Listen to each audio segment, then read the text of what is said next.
The Jake Asman Show will begin shortly. Thanks to all these great Patreon members who help support the show. Get your super chats ready. Jake will be here in just a moment. If you love the New York Jets, this is the place to be.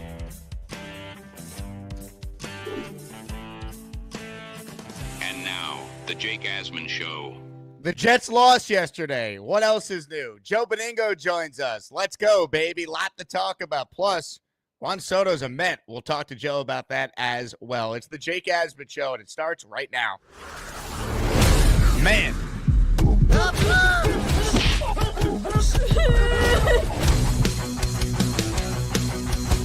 This is the same old Jets. We have Aaron freaking Rodgers. We had Garrett Wilson. We have Breece Hall. Please subscribe and hit the like button below. Super chat, baby. Cut the line. We have Sauce Gardner. We have Quinnen Williams. Now it's time to talk all things New York Jets. It's the Jake Asman Show. Here we go on a Monday, the day after the New York Jets were officially eliminated from playoff contention for the 14th season in a row. You cannot make it up. But joining us right now in his weekly spot on the show is the host of the Oh the Pain podcast, the great Joe Benigno. Joe, we could start with the great news about your Mets, or we could get right into the Jet debacle. Completely up to you. Well, I mean, I'll say this quickly. Thrilled, obviously, about Juan Soto. Very surprised that the Yankees didn't land him. I mean, you look at the numbers. Soto got 15 years for $765 million. The Yankees apparently offered him 16 years at $760. He took the $5 million more. You know what, bro? At the end of the day, and I really believe this is part of it. You know, Juan Soto, as great a player as he is, I think he's the third best player in baseball behind Ohtani and Judge. As great a player as he is, he will never be the greatest player in the history of the Yankees. Whereas with the Mets, he has a chance to be the greatest player the Mets have ever had. And that's something he can't be with the Yankees. So I mean, I don't know if that really factored into it at all because the money was so similar. But you're a Met fan today. I mean, this certainly tempered a little bit, not completely, but tempered a little bit the latest disastrous loss for the Jets. But great day for the Mets. Now they got to sign Pete Alonso. I want him back. I really do. And they got to straighten out the pitching. I don't love Frankie Montas. I didn't get that signing at all. I think that Stearns being a little too cute. Clay Holmes signing's okay if you tell him he's the setup man to Diaz, not as a starter. They really need to start to sign Sean Manaea. So we'll see what happens. But Juan Soto, man, unbelievable. The balance of power in New York, maybe it hasn't shifted completely to the Mets, but the Mets are right now on pretty much on an equal playing field now with the Yankees. Now, I don't know if you saw the details of this, but I think the money was a little bit different than what was initially reported. So the Mets gave Soto a $75 million signing bonus, and basically there's a clause in the contract where if he doesn't opt out after 5 years, he gets a $4 million raise per year. So really, he has $805 million guaranteed if he wants it, if he doesn't opt out. So it's really 805 versus the Yankee offer of 760.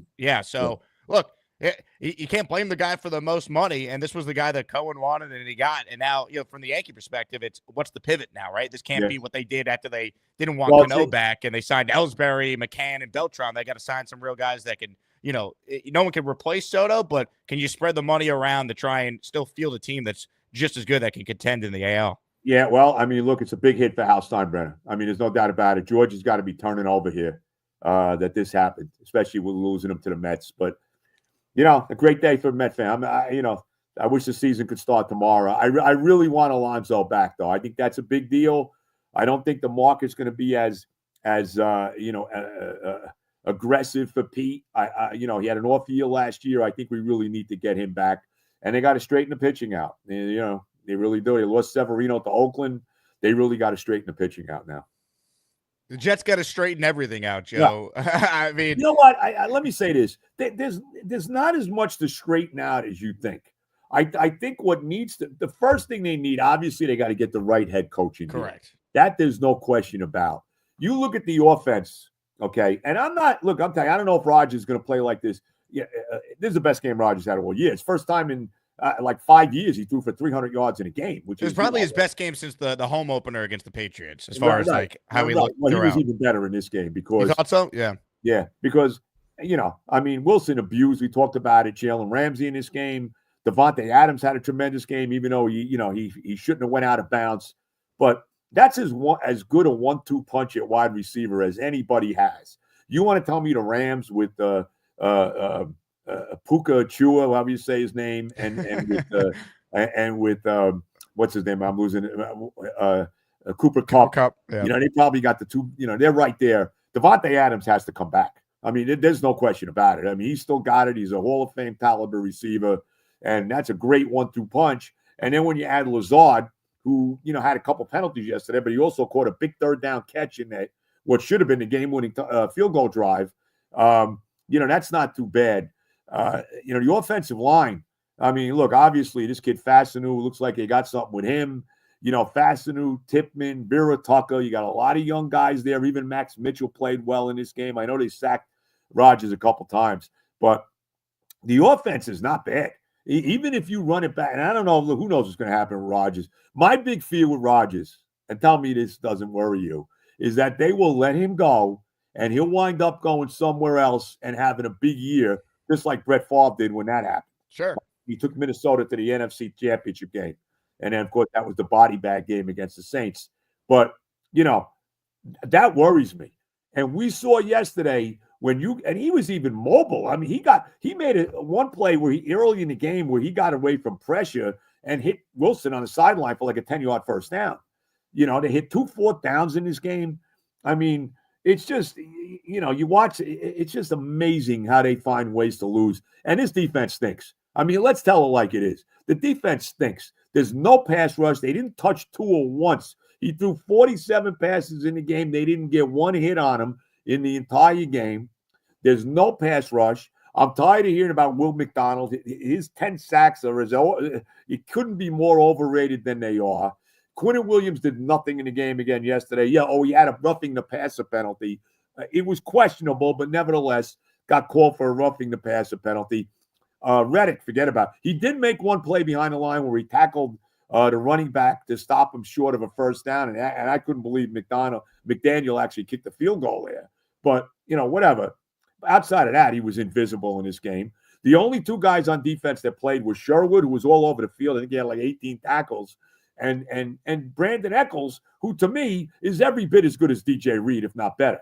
So, outside of that, the defense stunk. You knew. First of all, they're up 23-15, and they let them go right down the goddamn field to tie the game and the 2-point conversion. Every time this defense this year has needed to get a big stop, they haven't done it.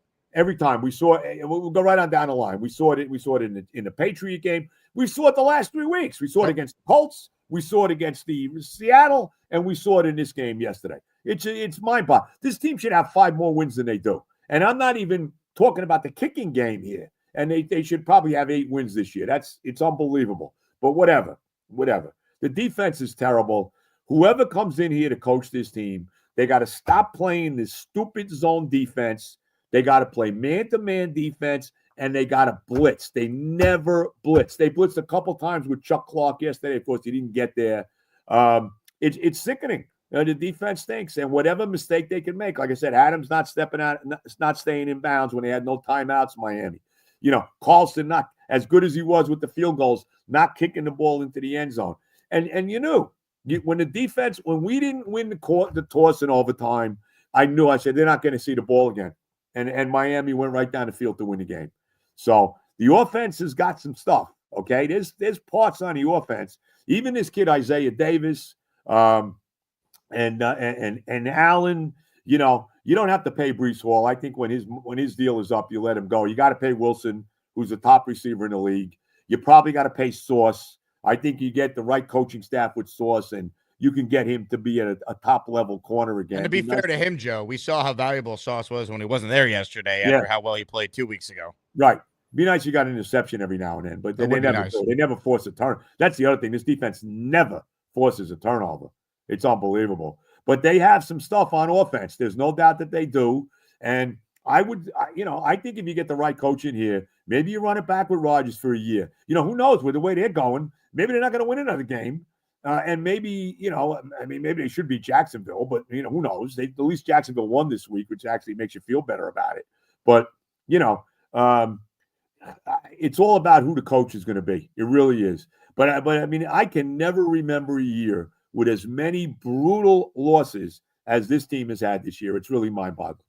To your point, you look at the season for the Jets. They are 0-7 in games decided by 6 points or less. Yep. 9 of their 13 games this year have been one-possession results. They're 2-7 in those games. They haven't won a game on a Sunday since the second week of the season against Tennessee. Yeah.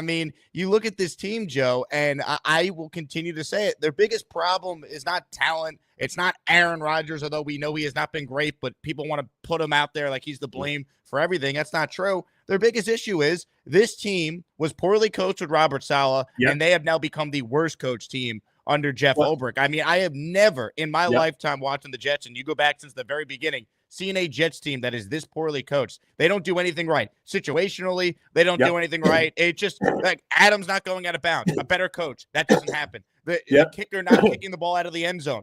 A better coach there. That doesn't happen. Like, they just find new ways to lose every single week. And yesterday is the latest example of what we have seen all year. This team is not 3-10 from a talent standpoint. They should have, as you said, 7 or 8 wins right now at the bare minimum. No question. It's unbelievable. And yesterday was just another gut punch. I got to tell you.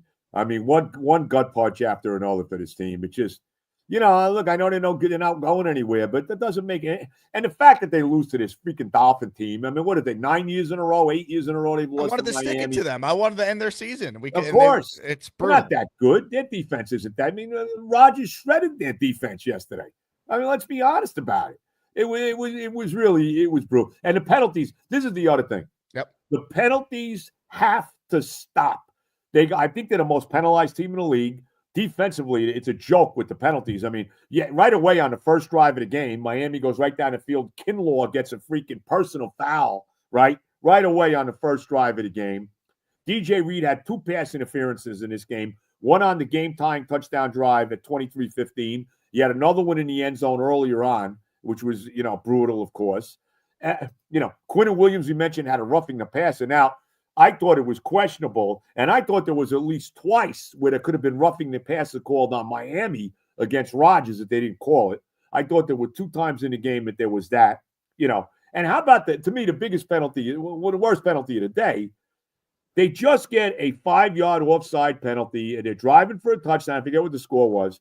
They just get a 5-yard offside penalty on the Dolphins, and this idiot Yeboah gives it right back with a false start.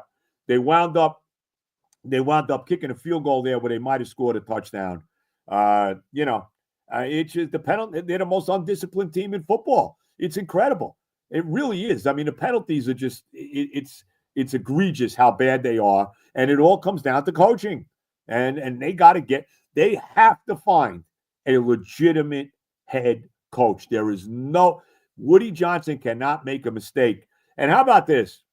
You saw yesterday the Giant fans flew another plane over the Meadowlands yesterday, begging Mara, this dumpster fire, whatever they said. We got 2 more home games. When are we flying one over ourselves? Can we get all our Jet fans together to get this goddamn plane and get Woody to freaking wake up? How much more can we take? It's unbelievable. We're a laughingstock football team. And like I said, this team's got talent on it. Everybody wants to run Rodgers out of town. They can't. Tyrod Taylor's got to play. It's bullshit. This is the best quarterback play we've had since Ryan Fitzpatrick had that year 9 years ago, which is probably a big indictment on how bad the quarterback play has been. But this guy has thrown 20 touchdowns. He's thrown 20 touchdown passes and 8 interceptions. That's not too freaking bad, okay?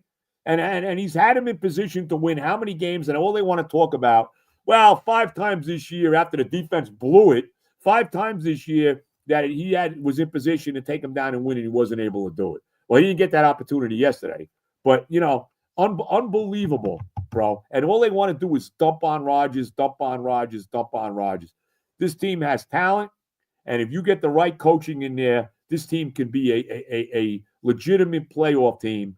And I'm telling you, I would run. I don't care what the draft is. I would run it back with Rodgers for another year.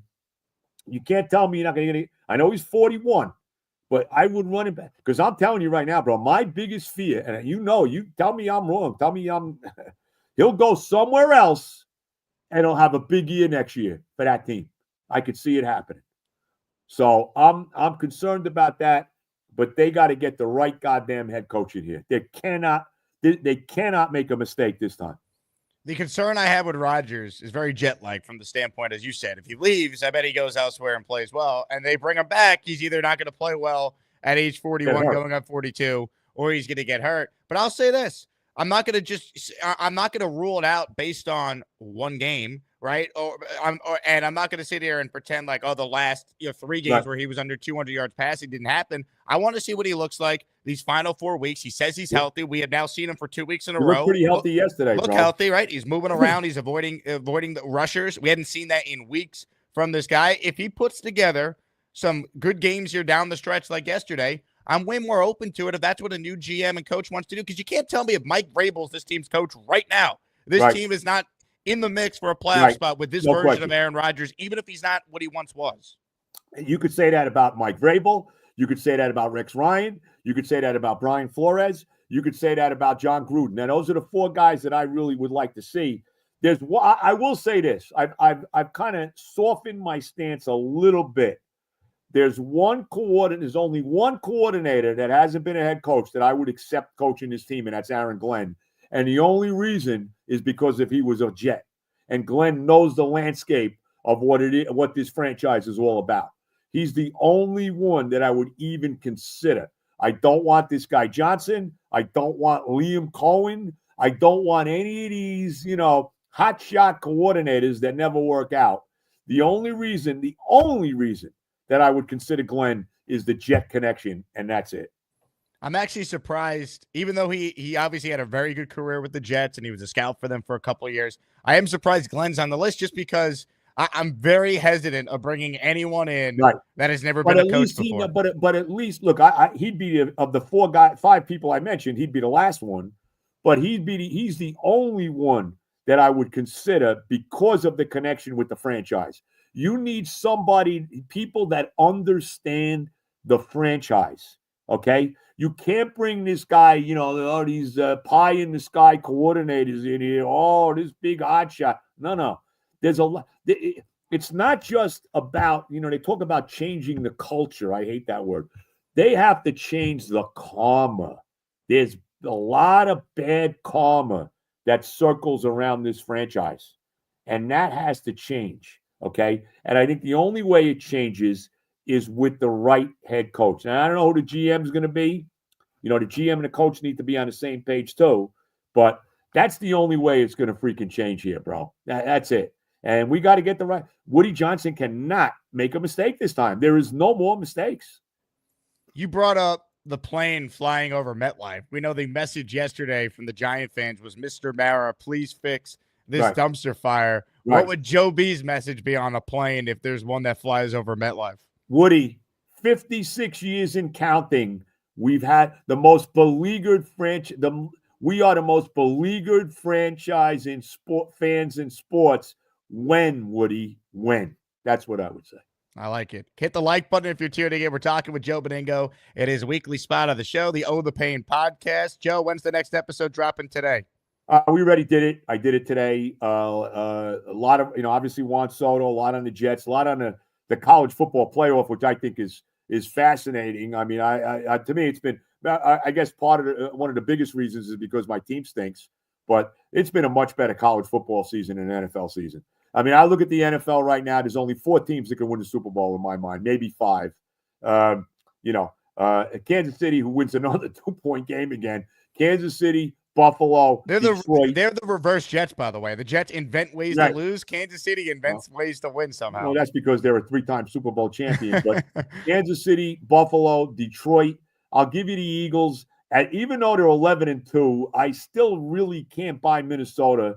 I do think Pittsburgh is somebody to be reckoned with as well. But that's it. I mean, one of those teams is going to win a Super Bowl in my mind, and we'll see how it plays out. The college football is just fascinating, and there are.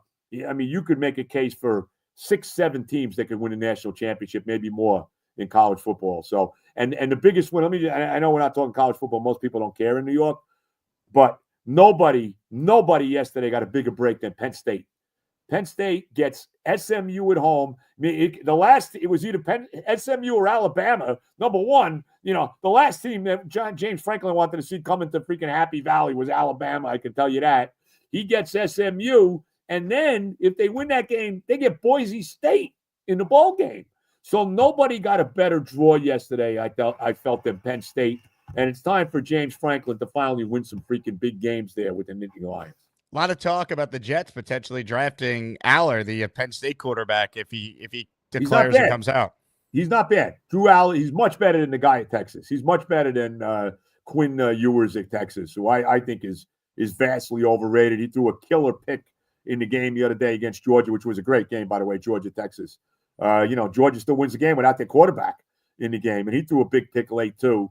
I think Allard's pretty good. Let me see what he does. I mean, I need to see Penn State get all the way to the Final Four here, at least in my mind. We're talking with Joe B. Comments, questions, super chats. They cut the line. We'll start with Edward Ziff, who's been an Asmaniac for 15 months. Devontae Adams should have dropped to the ground when he caught that ball on the final drive. It cost 40 seconds, gave Tua a chance to play hero ball. And even before that, Joe, you know what really bothered me?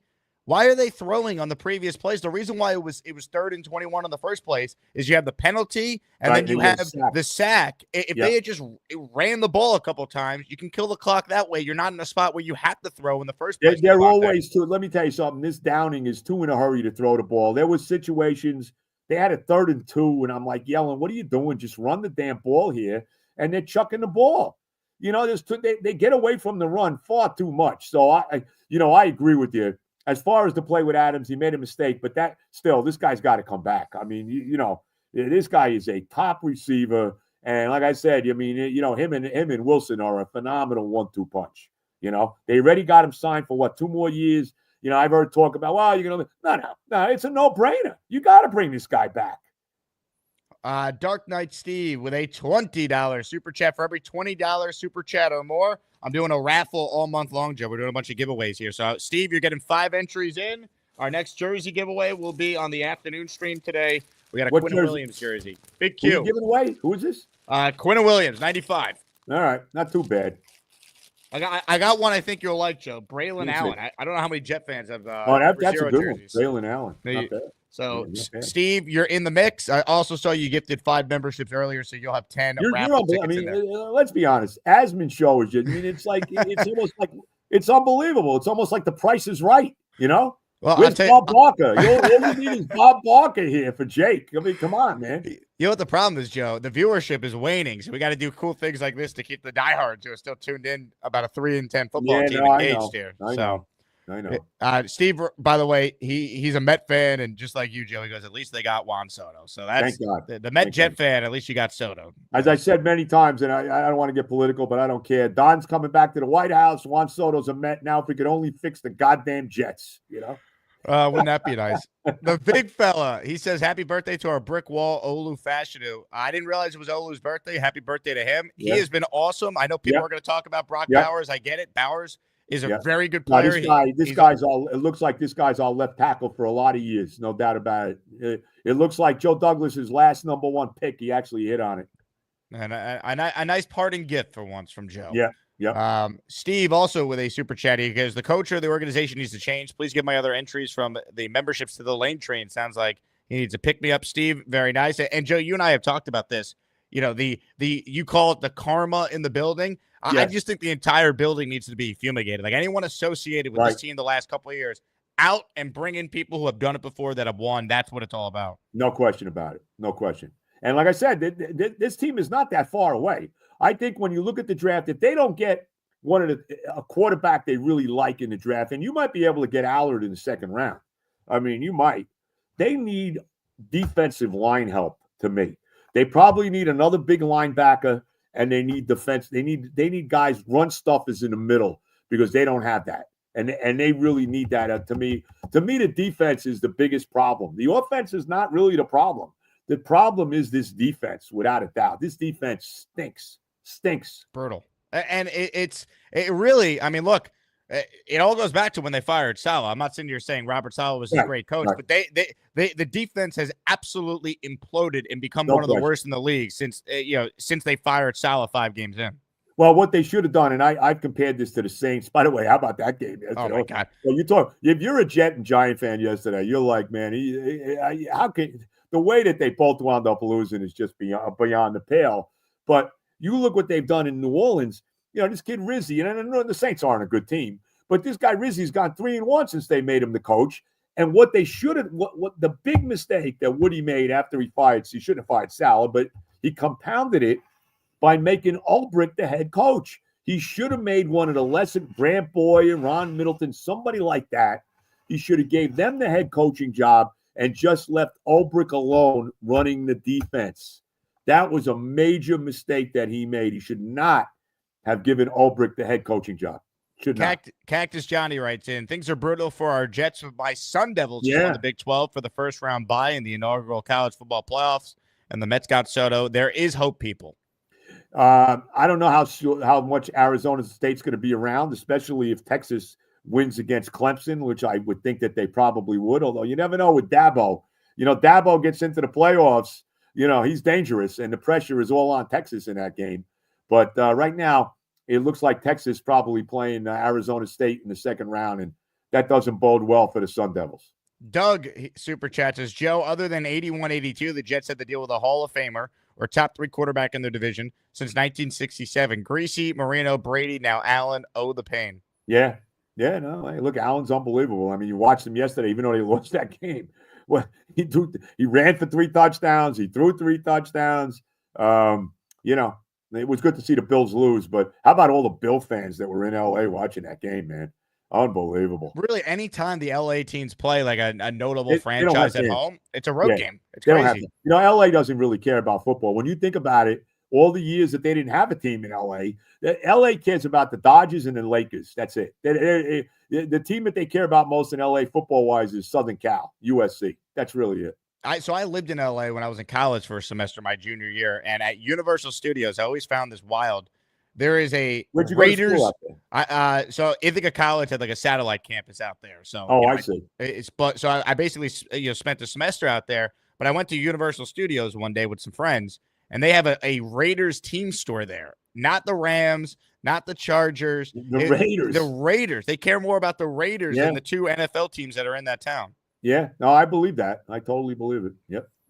Bo writes in, shout out to Bo. He won our sweatshirt giveaway the other day. There isn't one coach prospect that wouldn't be open to playing with Rodgers if he plays well to close. Not my first choice, but prepare yourselves for it. Look, if Aaron puts together 4 good games here down the stretch, you're not finding a better option next year if he wants to come back. And the one thing he did say, too, is that he doesn't need Hackett or Downing here for him to be back. If he's willing to learn a new system, a.k.a. a modern offense that's not stuck in the 1980s, then I'm open to bringing Rodgers back if he plays like he did yesterday, but I also don't want to go too crazy after one good game when he had been bad the previous 3 games. Well, one thing, say whatever you want about Rodgers. One thing about Rodgers, the guy wanted to be here. Say whatever you want for whatever the reason. He did, and he's playing. I mean, this guy, he got banged up pretty good. I mean, he hasn't missed a game. Nope. I mean, you say whatever you want, but this guy wants, even on a bad team that's 3-10, he wants to go out there and play.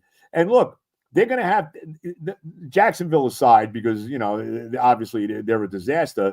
But the last 3 games after that are all games with teams that have something to play for. The Rams are right in the mix there in the NFC West. Obviously, Buffalo is playing for home field, although now they're 2 games behind Kansas City with their loss yesterday. So I don't know if that's going to work out for them.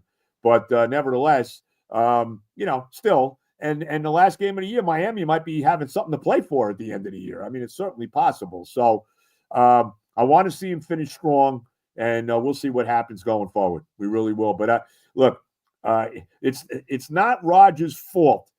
Look, he's had his moments, but he's not the biggest reason this team is 3-10. No. And I'll continue to say it, man. This is the best quarterback play, and a lot of it's, like I said, an indictment on how bad the quarterback play has been here. But he's had the best year any quarterback's had since Ryan Fitzpatrick 9 years ago. Well, yesterday's one of those games where, I mean, if the Jets were the team we thought they were going to be this year, they win going away. If I would have told you the Jets would put up 26 points and Rodgers would go out there and he'd throw for 330-something yards, would the Jets win that game? Every Jet fan going into the year would say, of course they win that game. Both wide receivers over 100 yards in the game. Yeah. Just like the Houston game that they won. I mean, this team has won one game since September 19th. It's truly remarkable. One game. Unreal. Robert writes in, you don't think the Broncos can win the Super Bowl, Joe? No. I don't either. No, absolutely. I don't know if you know anything about the Tulsa quarterback, Cooper Lagar, but New Jersey Super Trucker wants your thoughts. Do not know about him. Do not know. That doesn't look, I mean, if he's got something, hey, but I don't know about him at all. Jets Worldwide writes in, Joe fill in the blank, a new penalty was invented for the Jets. It's called the delay of? The delay of winning. That works. Mr. Bonesy in the house, an Asmaniac of 15 months. I will bet anyone in here $1,000 if we let Aaron walk, the next quarterback next year doesn't come close to what Rodgers finishes with in touchdowns and yards this year. Yeah, no, I agree with that. I mean, I look, he's a 40-something million dollar, whatever it is, cap hit. It's a major cap hit on him. You bring a veteran head coach in here, I think he's going to want to stay with Rodgers because you look at this. I'm telling you, look at this offense. This offense has got some players on it. I mean, let's be honest about it. And if this offensive line now is morphing into something good, why not, bro? Why not? Purple Belt Mike, say this, Jake. Let's effing go Mets. Mike, I read it because I'm a capitalist, but I'll have Joe say it. I will not be saying that again. Let's go Mets, man. Let's fucking go Mets. Amen to that. As Pete Alonso says, get me Mania back, get me Pete back, and let's go. I'm going to put on the screen here the Rodgers cap ramifications just so everyone understands it because it's not as simple as just, bring him back. If this is what a new GM will be weighing. If they move on from Rodgers this offseason, it's $49 million in dead cap that they could either take all in one or they could spread it out over 2 years for $14 million next year and $35 million the year after. If they bring Aaron back for one more year, that number now moves up to $63 million in dead cap in 2026, which they have the option if they want to spread it out over 2 years of $21 million in 26 and then $42 million in 27. So you're basically weighing, is Rodgers as a journeyman bridge quarterback for one additional year worth the dead cap going from $49 million to $63 million? But if he plays well down the stretch, I think you're right, Joe. A veteran coach might say he's our best option and we'll draft someone behind them. But I think that's why these next 4 games, even though they don't mean anything for the playoffs, they mean a lot for his future with the Jets. Yeah. No, I agree with you. You're not wrong. Yeah, I really don't want to stopgap. Look, I like Tyrod Taylor. He's a nice backup, but you know what's going to happen. You have Tyrod Taylor as your starting quarterback. 5 games into it, he's going to be on IR. And so he's always been hurt. Let's not. Rodgers playing the whole freaking year, and he's been banged up. Say whatever you want about him. I mean, this guy's had injuries, and he's played every game. I mean, he basically played every snap this year. Cheaty with a super chat. He writes in, Rodgers would be a great bridge quarterback. We could easily be 7-5 with better coaching. Give him another year with Wilson and Adams. Well, if you keep Rodgers, then I think you keep Devontae as well. Oh, well, you're keeping Devontae no matter what. I mean, how can you let this guy go? He might not want to be here with, a rookie or a bridge. Well, that's the only thing.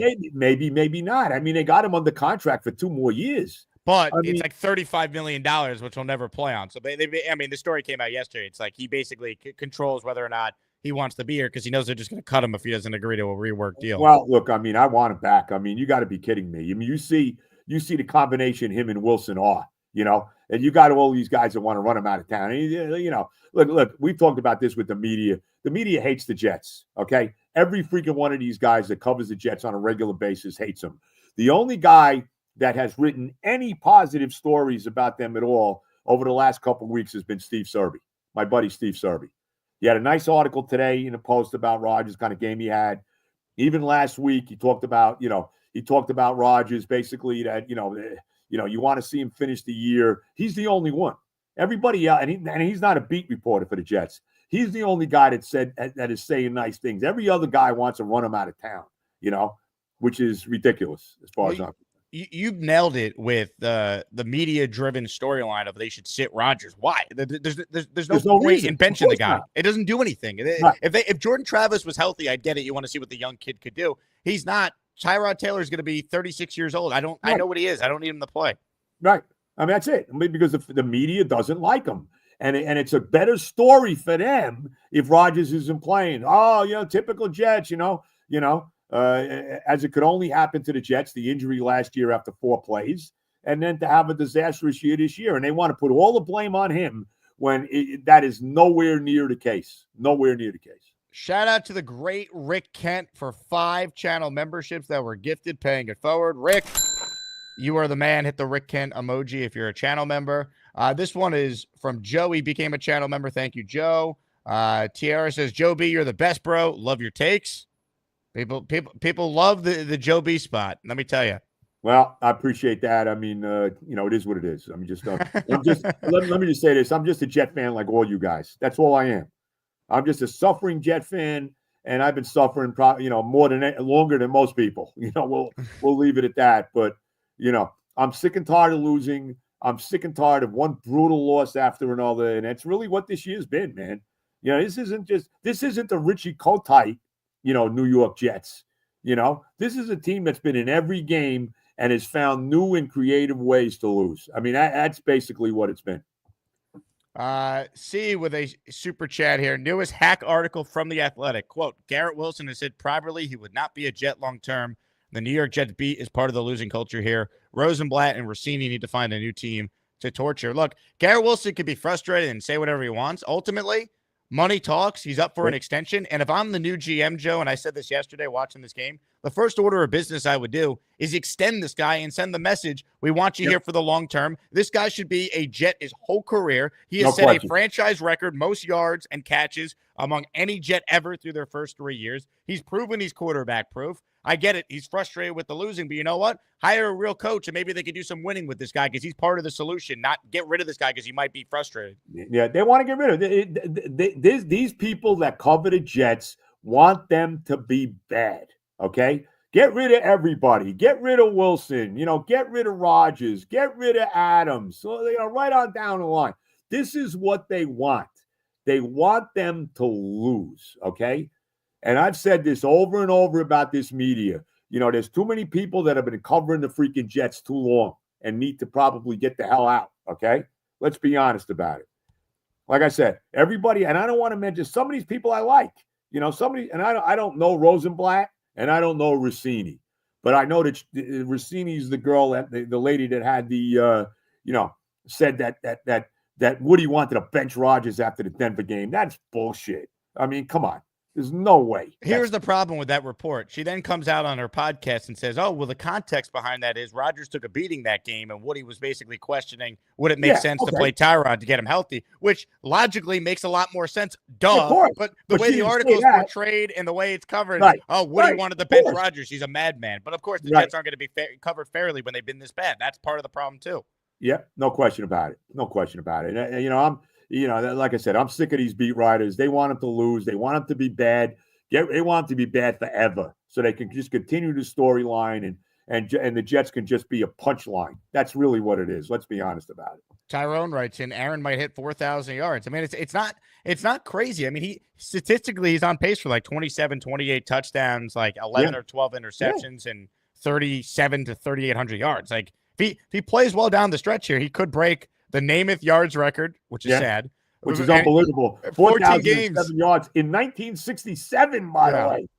And that was all that, by the way, that was in a 14-game season as well. Let me throw that in. Mm-hmm. And then, I mean, look, if he could break the touchdown record, that'd be awesome because I'm tired of seeing Fitzpatrick, who was a bum outside. He needs to throw 12 touchdown passes in the next 4 games, which is not impossible, but probably not going to do that. How about some love for Rick Kent? This is how you know you're loved in the chat. Rick Kent is a goddamn legend. Acknowledge him. Rick is our tribal chief. There you go. Joe, can you say something nice to a fellow Jet, Met fan, OG fan, Rick Kent? Rick, God bless you. I don't know who you are, but God bless.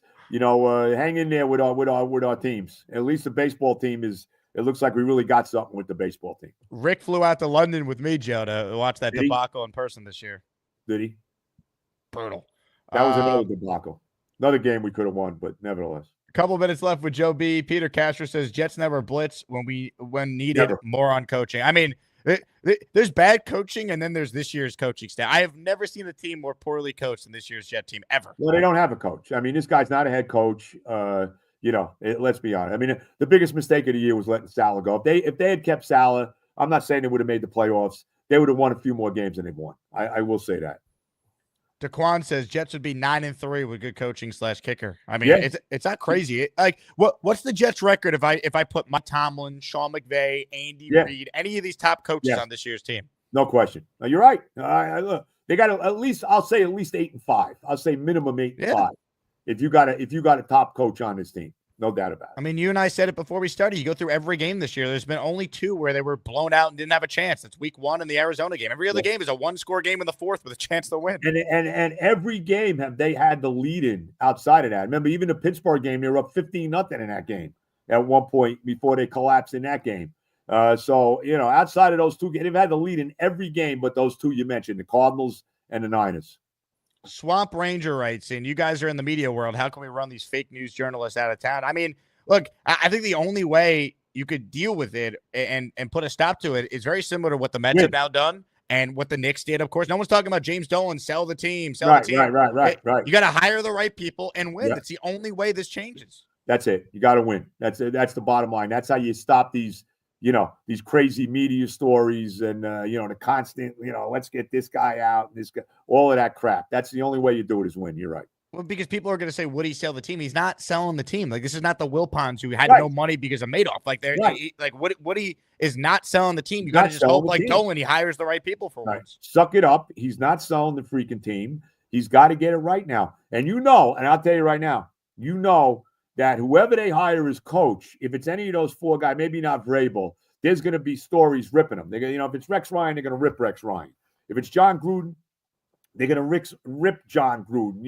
They're going to say he's a racist or whatever, for the issues he had with that.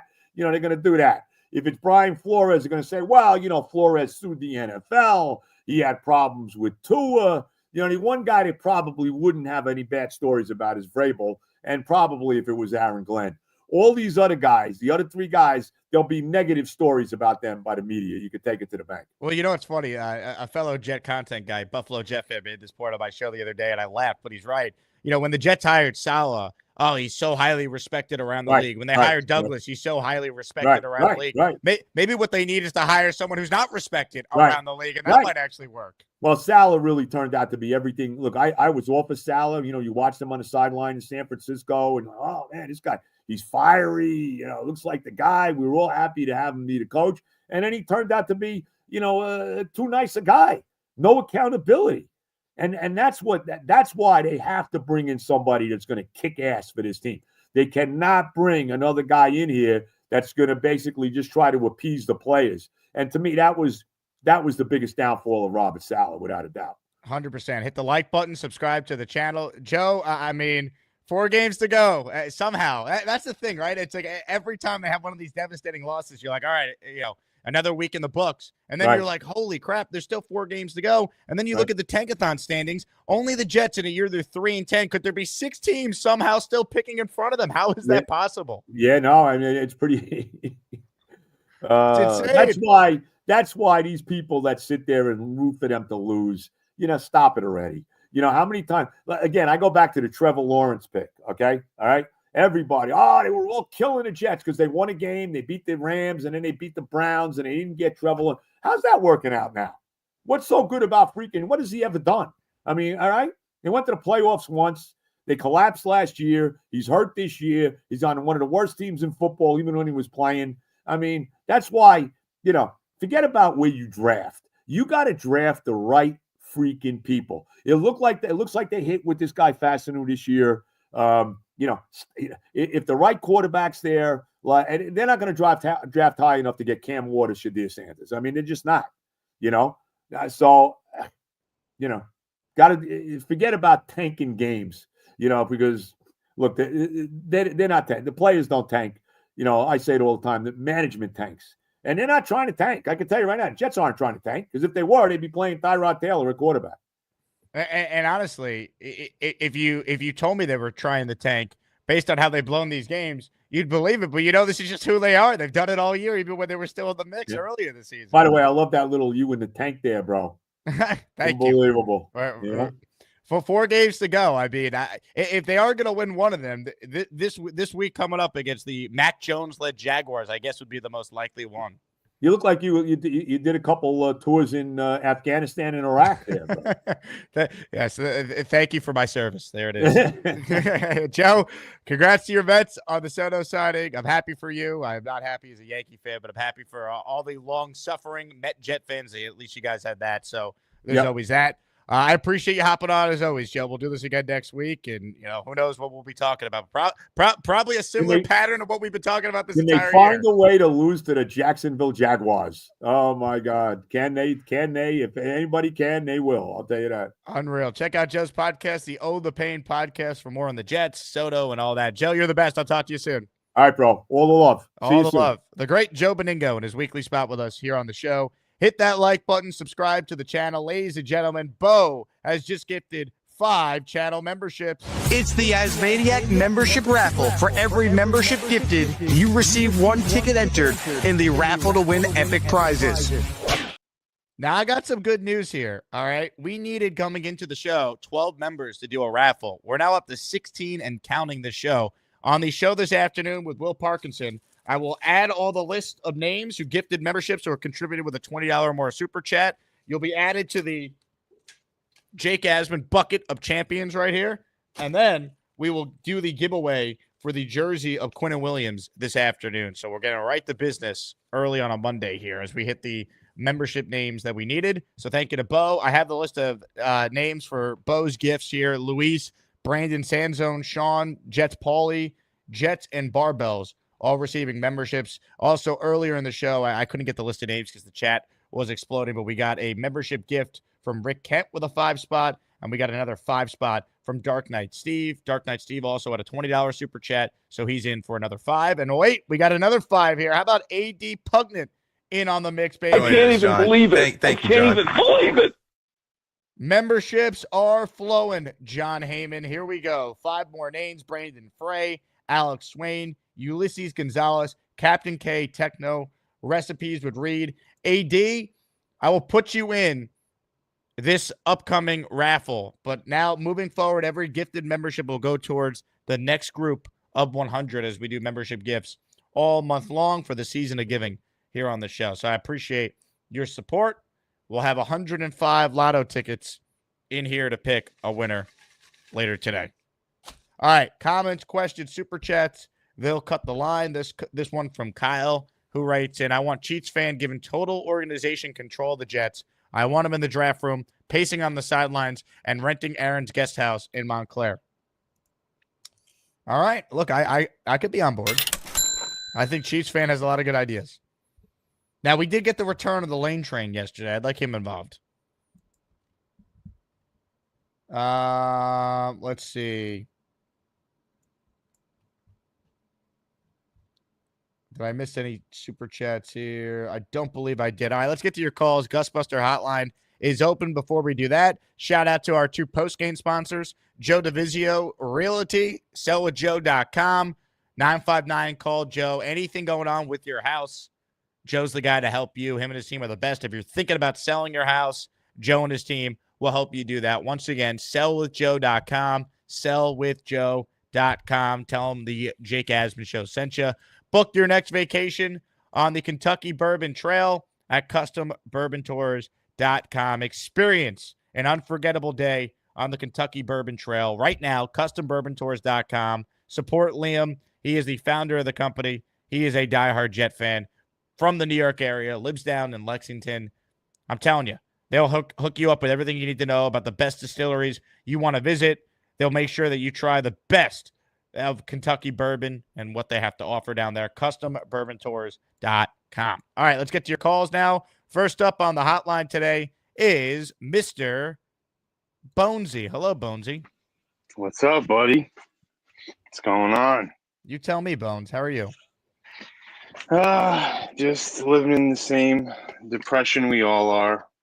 Another fumbled loss just makes our coaching staff look just, on that, besides the Devontae, not getting out of bounds, which is unbelievable. I can't believe you're at the 28-yard line. You just don't run 3 times and leave them 20 seconds and kick the field goal. But on the kickoff, Carlson's put it out of the end zone every single kick. That Brent Boyer went to him, or someone went to him and is like, all right, let's make them use some clock, so don't kick it out of bounds this time. And then he didn't, and he returned it to the 50. It's just so Jets. It's disgusting. I mean, the coaching is just it just shows you that, us Jet fans always don't know what's best, because we were all wanting Salah's, head on a stick, and we got it, and we were all bricked up, and look what happened. You didn't think it could get worse, and it did. It was gross. And watching my boy Rodgers play, I still will never understand, even from you, Jake, with the cap ramifications and how bad we are. I don't care what the cap it is. I can't sign up for worse quarterback play. I can't do it in my gut. It's been so bad, and we are so bad at developing quarterbacks, and we put so much pressure on them. And for the people in the chat that I just said, oh, we could have drafted Josh Allen. We would have ruined Josh Allen. He didn't start getting good till the end of year 2. We would have been booing him, and he would have been mentally struggling. And unless he just was Superman he is, maybe he would have got himself out of it. But here's the pushback, though, Bonesy. That the Bills were 17 years in a row without making the playoffs, right? And eventually they got the GM and coaching hire right. And look, they hit on the quarterback, but you just because your history is you're bad at it doesn't mean that history is always going to repeat itself. Like you have to have the mentality of, we're going to get the right people in here so we could turn it around like Buffalo did.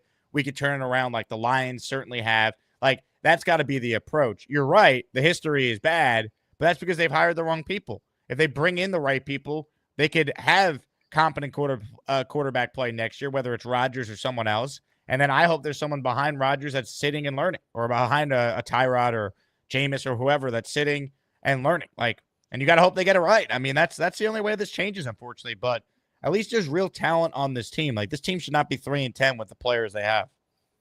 Yeah, we are definitely 6 games better in terms of the field goal game, 3 field goal games, and now look at these teams that the Jets have the same record as, and compare their rosters versus the Jets. Like Carolina, New England, they're only 1 game better than the Giants and the Raiders. I mean, it's Tennessee, disgusting. It's a joke, man. The fact that they're only picking 7, by the way, just shows you how many bad teams there are in this league this year. And just look at how like we're just last week in general, how we started off against Seattle, and we were like this close to just blowing the game out the water until the deflected pick 6. But I don't know, man. Just watching our offense yesterday, it just secured my feelings, and I really could care less about the cap hit, because I'm not worried unless it came to like, all right, we want to pay Jermaine early.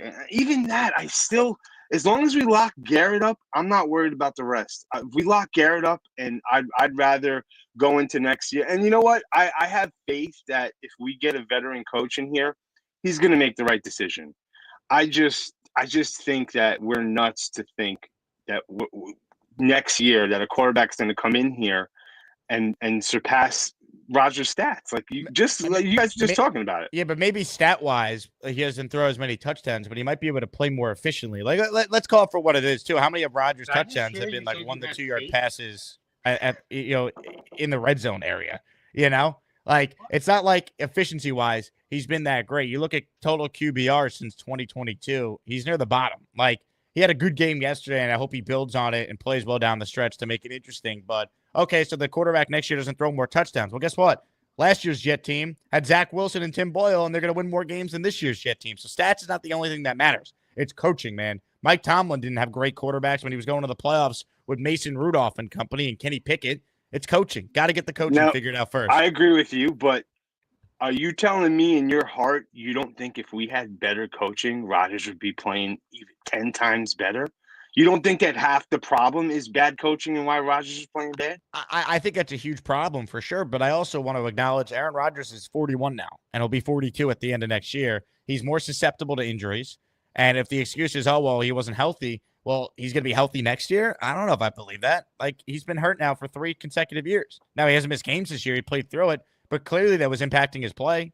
So Agreed. I just think I don't think it's as simple as look at the stats and he's better than anything we've had in a long time. Like that's not why you keep him. You only keep him if a new coach comes in and goes, he's clearly our best option, and I want him for another year as we figure out what our long-term plan is.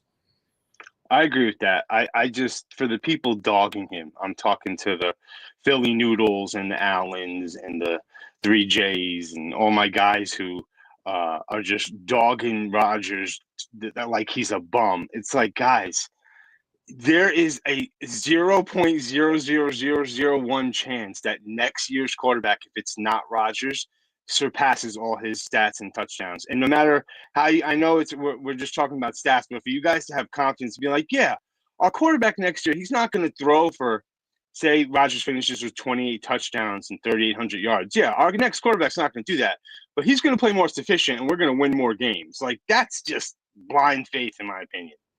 And I was looking at that graph all week last week, and I couldn't even do it anymore, of the one game that he played against Seattle, and we kept putting him, oh my God, look at this. Now we got to do the same thing this week. We got to make a graph of how he is this week, and let's look at that graph for this week and see how that goes. Right? Look, That's fair, right? I'm not bringing Aaron Rodgers back based on how he's played relative to other Jet quarterbacks. That means nothing to me. The Jet quarterback history is a joke. That's why they're in this problem in the first place. So for me, it's the salary cap ramifications versus the alternatives versus how he looks these last 4 games. I think that all plays a part. And also, the coach, right? Yeah, if it's a veteran coach, he's probably coming back. Maybe it's like a young offensive guy, he might want to start fresh, but even if it's a veteran coach, he might be like, he's not that good. I'm watching the film. He looks like a 41-year-old. See, but even when you watch, even when I watched the film on Rodgers, did you watch the film breakdown last week against the Seahawks? Yeah, he sucked. He sucked. We can't just forget about these games because he played well yesterday. That's my point. You people are too reactionary to one good game after he had 3 games in a row where he was under 200 passing yards. And it's not my stance on Rodgers. Is the same though, Jake. But it's not saying that he's the biggest problem or he stinks. It's not that. It's his cap hit. It's the age of him. And it's the fact that if Rodgers is here, it's all about Rodgers and the attention and hoopla. And maybe a new regime just doesn't want to deal with that for a guy who is maybe only slightly better than what Tyrod would be or what Winston would maybe be or someone of that ilk that they added next year. That is what they're considering. If he plays so well down the stretch where it's like it's a no-brainer to bring him back, you don't care about that stuff because it's Aaron Rodgers. But he hasn't been Aaron Rodgers for most of this year. He's been good enough to win more than 3 games. Anyone who blames him for the 3-10 record and only him, you're a moron, you're a hater. You probably, don't like Aaron Rodgers' opinions on the vaccine. That's what it all comes down to, Nick Wright. But, let's not act like he, is the only reason why they're 3-10. But you also, if you're a GM, you're looking at next year and the future and weighing the pros and cons of carrying him for an extra year if he's only a slightly better option than what you might have in-house with Tyrod or someone else that you could bring in there for $5 million or less. Jameis Winston's playing for $4 million this year. Now, let me ask you this. If we were 3 field goals better of games and 3 of the defense not letting us down in the past, couple, Indianapolis, Patriots, and now this game, the defense completely just blowing it on the last drive. If we were better record-wise and in the mix, then how would we feel about Rodgers playing the same way? Because he has been playing. He played through injury, and he hasn't been that good through the injury.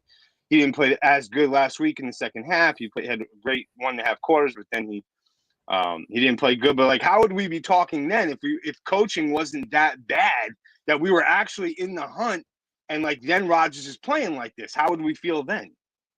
I think there'd be more people that would want him back, but I still think there'd be people who would look at the salary cap ramifications and say it probably doesn't make sense to bring him back if he's only slightly above average or average.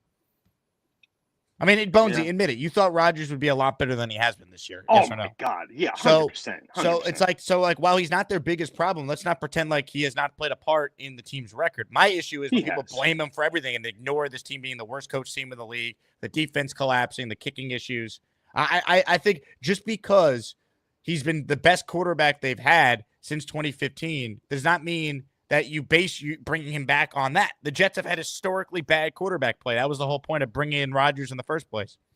I just think coaching has so much to do with it sometimes. And the fact that we are this bad at coaching, it's making a Hall of Fame legend look this bad. I don't think he would, if you give him an offensive mind that's scripting some good plays. Like sometimes when I watch Minnesota and I'm watching what Darnold's doing and I'm watching these guys just catch these wide open touchdowns, or like even against us on 4th and goal, you see Tyreek run the play, and then on the 2-point conversion, they run the same play. It's like, Ulbrich, what are you doing? They just ran the same play to Waddle. It was just like, sometimes it's just. Well, I will end though. For anyone who wants to, keep with the Rodgers slander, I will bet, this is on the record, $1,000 if anyone wants to put the money up. I will put it on record. Anybody wants to make that bet, I will lock that up and I'll bet you the Jets have a better record next year than whatever they finished with this year. It doesn't. Do you know what I mean? Like it's not. The stats don't tell the whole story with how Aaron Rodgers has played. I'm just saying, in general, though, signing up for someone with worse stats next year is just, to me in my head, I can't. You're talking about stats. It's okay. Touchdowns. Just watching someone throw touchdowns. We just haven't seen anybody throw any touchdowns. I get it, Bonesy, but like it's not that impressive when you look at the efficiency stuff. It's really not. He's been fine, but like come on, man. Like Aaron Rodgers in QBR since 2022 is like near the bottom of the league with like Will Levis and Bryce Young and some of these guys that have been bad. Like. And did you watch him against Seattle? Miss Garrett Wilson wide open. Missed Devontae I did. a couple times. But he was off a little bit. But did you see him in the first quarter? He sucked. They scored 14 points. Don't give me that. Be fair here. Take off your Aaron Rodgers blinders here. No, he sucked. He had one good drive, and then they scored on a short field after they got the turnover on the kickoff.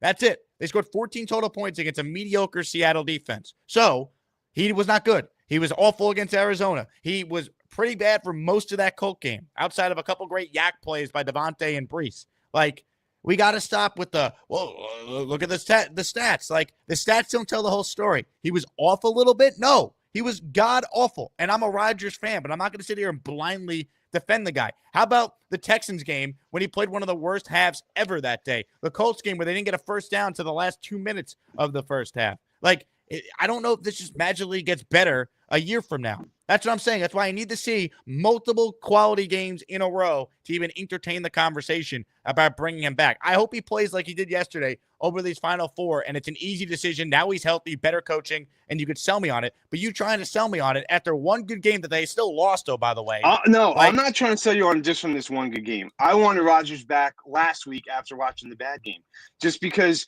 I think coaching is so important. And if our coaching wasn't that bad, our record wouldn't be this bad. If we want to talk about not just looking at stats, stop looking at just the record. Our record would be 6 games difference if the defense didn't just completely collapse. I'm looking at the film. We bring Fialco on every week. He's as big of a Rodgers guy as anyone, and he says he wouldn't bring him back next year based on how he's played. That's just young mind thinking. That's just young mind thinking. That's a guy who's watching every snap and watching the All-22 and seeing things that we criticize Zach Wilson for. Now Rodgers is doing it.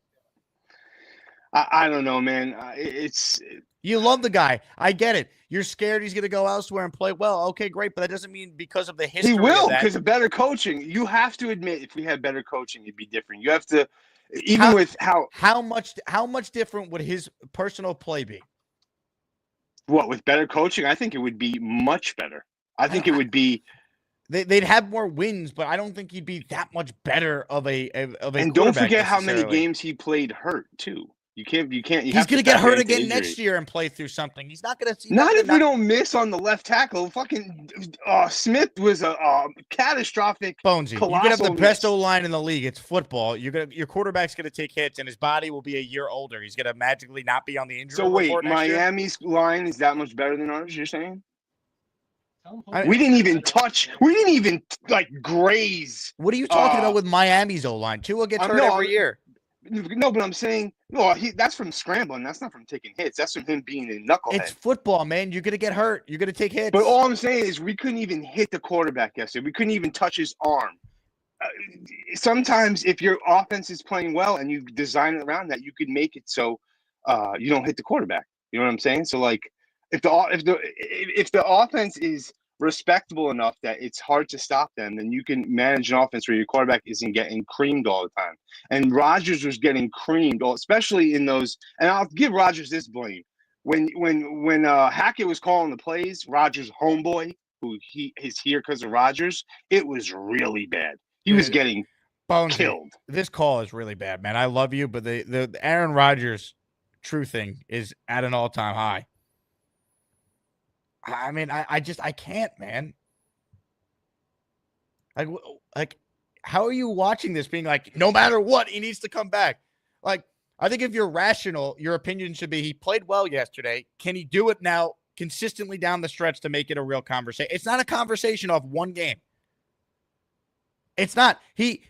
Like, going into the game yesterday, you realize the New York Jets produced a league-low 5 pass plays of at least 30 yards, and they had none in the last 3 games.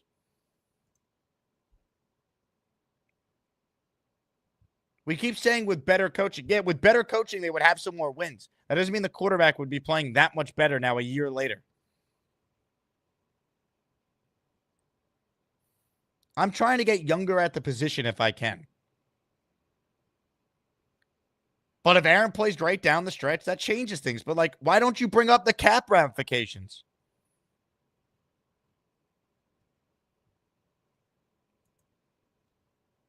Big fella, Bonesy is not just coaching, it's Rodgers too. Yeah, I mean, look, I think I've been very fair with the Rodgers stuff. I get annoyed when people blame him for everything, but I'm also not going to sit here and act like he's been great. Yesterday, he played very well, and they still lost. It's yet another game we could point to where it's not on him.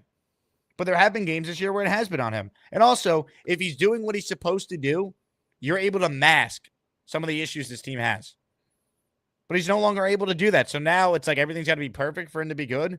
And that is why you'd bring him back for another year. And then the dead cap goes from $49 million to $63 million. I can't justify that right now.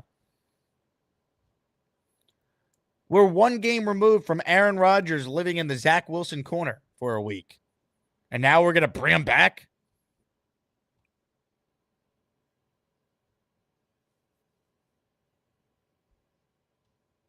Bo writes in, Bonesy, it's probably Rodgers next year. Easy.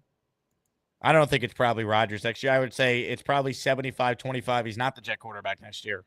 If I put odds on it right now. Knob writes in, what are we playing? What are we playing? What about? We have to be better than making excuses for these guys every year. I agree. And I like Aaron Rodgers, but I'm not going to bring him back after 1 game where he played well. Could he do it over a couple games? Indy Jets next up. What's up, Indy? Hey, good morning, Jake. Yeah, here's the, I'm kind of on Bonesy's side on this. I think that outside of the cap, I look at the coaching is so bad. And if you're a defensive coordinator, I don't know if you really get into the stats part of this, but if you're a defensive coordinator and you know that the Jets would run the ball on one play, 99% of every play that we've ran in the last 6 games was a pass play next. That's setting up Rodgers. I mean, they're literally can guarantee it. We've run the ball back to back.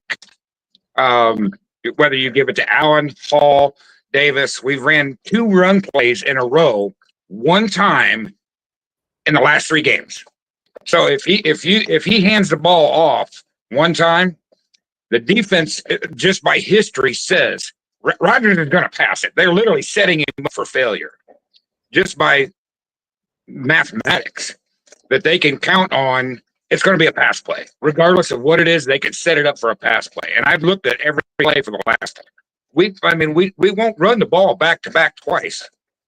And so you've got a Brees Hall that we don't use. We had yesterday, the first play, Allen ran 7 yards. What they did, they pulled him out of the game and made Rodgers pass the ball. And then they put in Davis. I'm like, what? When do we ever get a chance to let our workhorses work? And we're expecting Aaron Rodgers to be that 2020 or, this all-pro guy. He's 41 years old. Why can we not get the pressure off of him? We have arguably the best running room, I should say, probably in the entire NFL between our 3 running backs. And our coaches cannot figure out how to use these guys and take some of that. Rodgers with our 60 plays, 60 offensive plays yesterday, and he's responsible. He threw the ball 39 times. And we ran the ball, 19 or 21? We ran the ball 21 times. Why is that number not switched? If you switch those numbers and let Rodgers throw for 20, 25 times instead of 39, he's got less pressure on him. That opens up the defense. It makes it better for him. He's thrown the ball 40 times. That's on an aging quarterback. When the defense knows the next play is going to be a running or a passing play, so let me say this, Andy Jets, because obviously all your points on the coaching staff, we know we could beat it to death. They're terrible. The question for those who want Rodgers back is that he better be willing to run a modern offense with real offensive play callers. Yeah, that's the only other caveat you could bring him back, because he endorsed Hackett and Downing. Like, these were his guys, and they're terrible. And Rodgers' greatness used to be it didn't matter who the coach was, just like Peyton Manning with Gase or Rodgers in Green Bay with Hackett. Like, doesn't matter. He's Aaron Rodgers. He can do whatever he wants because his greatness is going to carry everyone. He can't be that guy anymore right now. So it's you got to have real coaches that he's on board with, and if he's not, then he's gone. Like, that's the only way you could even entertain the idea of bringing him back. And that's where Bonesy was kind of talking about is Rodgers still has enough in the tank, but the coaching is so horrendous that they can suck the life out of even a great quarterback. That he endorsed. He wanted these guys. Yep. And Rodgers was wrong. We were all wrong. Well, I don't know if none of us really wanted Hackett in there anyway, but yes, Rodgers was wrong on this. And you're right. If he is willing to learn something new, they take if the coaching staff, hopefully the coaching staff takes some of the pressure off of him and says, you don't have to be great. Let our offensive line, let the running backs go be great. And you just got to be good. You just got to be, and his good with less pressure will actually look great in a Jets uniform. But I think we just put so much pressure on him to be the guy again. And he's not. He's 41 years old. And he shouldn't be in charge of 66% of our offense when we could be using our workhorses. But I don't know how it is that you and I and everybody else can see that, but the coaching staff is so horrendous that they can't see that. They are horrendous, Indy. There's no doubt. I mean, it is the worst coaching staff I have ever seen. Let's say hello to Neil, who's next. Hello, Neil. Boy, oh boy.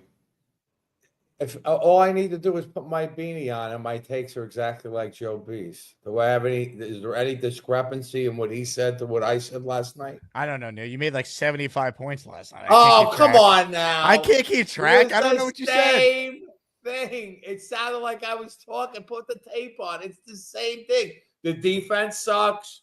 Rodgers is playing all right. He's not the reason. Eccles the best player. All these things were the same exact points I was making yesterday. I mean, to be fair, anyone who watched the game could tell you, like, Sherwood, Eccles, really good. Rodgers played well yesterday. Like, these, this is not exactly, splitting the atom. Not rocket science, but you were very nice to him. You're not as nice to him as you I am very nice to you. I don't see you going against his takes. His takes are gold in your mind. I said the same thing to you that I said to Joe. I brought up the salary cap stuff in regards to Rodgers, and I said I'm not going to base it off just one game. I want to see it over the five. Yeah, I don't think it's amazing, right? I try to be fair and call it how it is. Now people are saying I'm a Rodgers hater now. When I was the biggest component of getting the guy, no one wanted him more than me. Nobody. There's a rant I have after the Jaguars game 2 years ago, screaming about how I'll beg for Aaron Rodgers to come here before we even knew it was a possibility. No one wanted this guy more than me. I'm just not going to be blind in my homerism of rooting for the Jets and pretend like we should bring this guy back no matter what. I'm gonna base it on what my eyes are telling me. And right now, I cannot bring him back. But if he plays like he did yesterday, 4 straight games here down the stretch, I'm way more open to it if that's what a new regime wants to do. One thing that when you look at the coaching right now, I will say this to you. Now, one thing I learned, old dogs could learn new tricks, and I'm an old guy and I am very stubborn in my takes.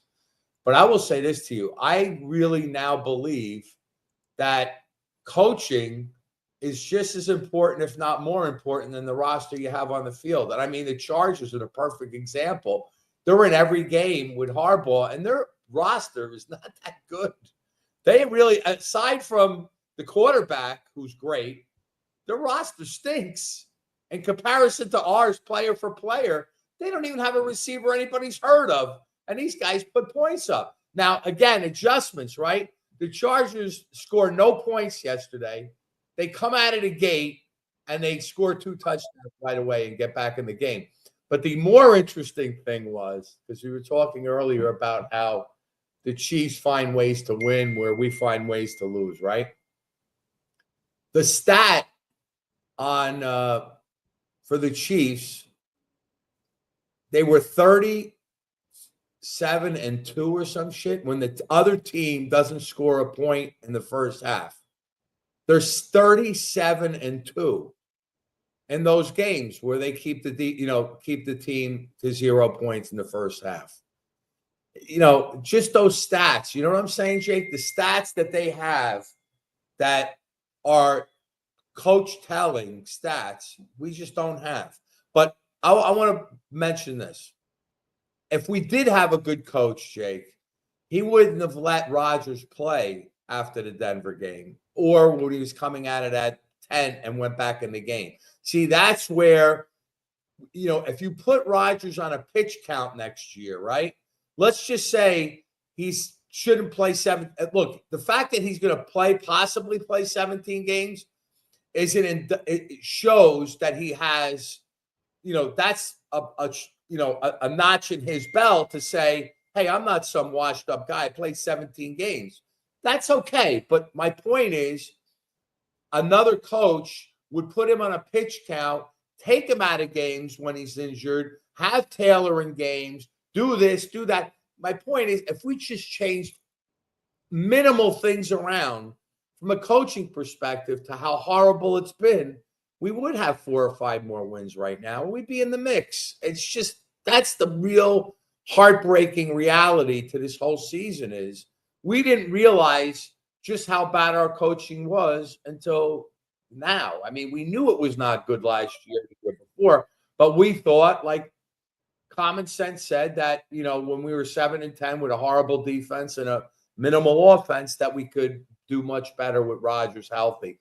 That was the thing. However, what we didn't think about was that that we still had Hackett. And I want to say one thing.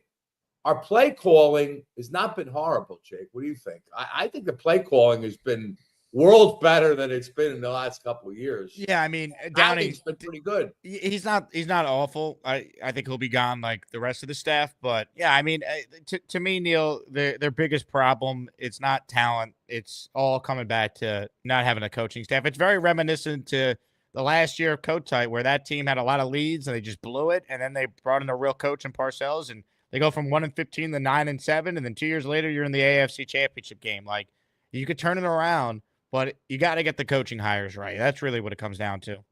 No matter who the quarterback is.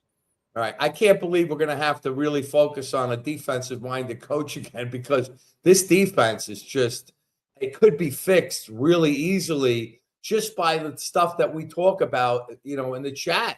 The blitzes, the changing it up, the consistently running out that same stupid rotation that, when Ulbrich talks about rotation, I want to throw up in my mouth because we don't have the depth at defensive line that we've had in the past. So rotation is not something they should even be discussing. And that's a problem.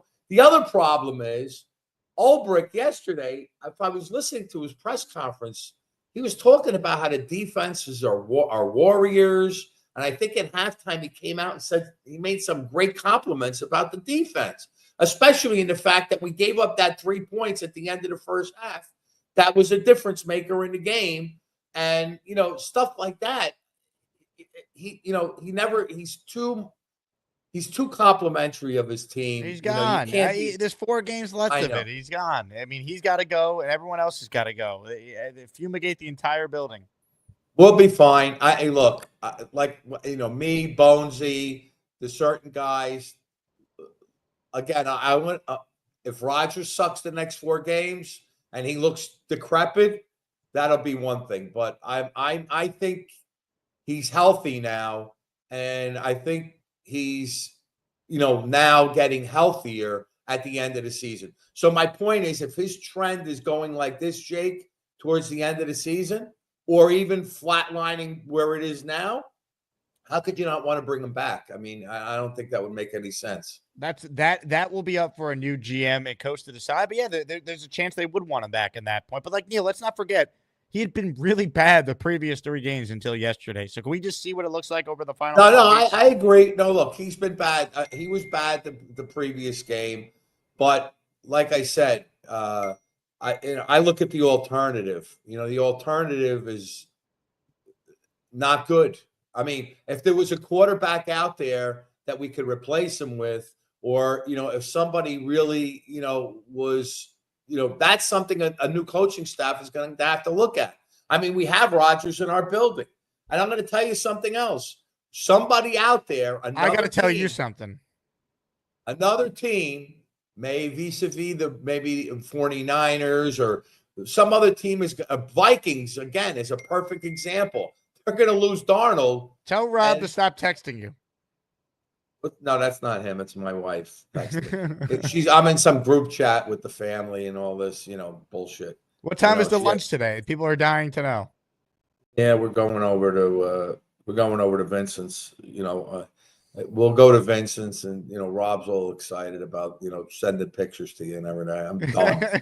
I could really care less. Did you enjoy the fact that we put him on as he was studying the film yesterday of his call to the show? Yeah, that was hysterical. Rob is he should be I'm going to send him over. He would be a perfect extra in mob movies. He should go over to the extra section when a mob movie comes out. I'm going to tell him that'd be a perfect thing for him to go over to these mob movies where they need extras. He would be the perfect, hitman guy to come in and, do some damage or, put that scowl on. When he has a scowl, boy, he's pretty intimidating, Jake. I can't wait for the lunch. All right. Send us videos, pictures. We'll put it all on the afternoon show. Well, the guy at Vincent's that runs Vincent's Clam Bar the owner is a huge Jet fan. I mean, there's pictures all over Vincent's with Jets all over it. I mean, he's there with, every single Jet and they have little badges on the little things on the table. I don't know, when's the last time you've been there? The one in Carl Place. No, not in a long time. They have little plates on the tables of different guys that go there consistently. Oh, yeah, you guys had the Don Maynard table last time you were there. Right. There's been a lot of Jets that have gone that frequently, especially when they were at Hofstra, Jake. Hofstra is 2 miles away from Vincent's. Yep. And, you eat there and you're coming out of there bloated like a pig. They feed you like an animal there. They give you big plates.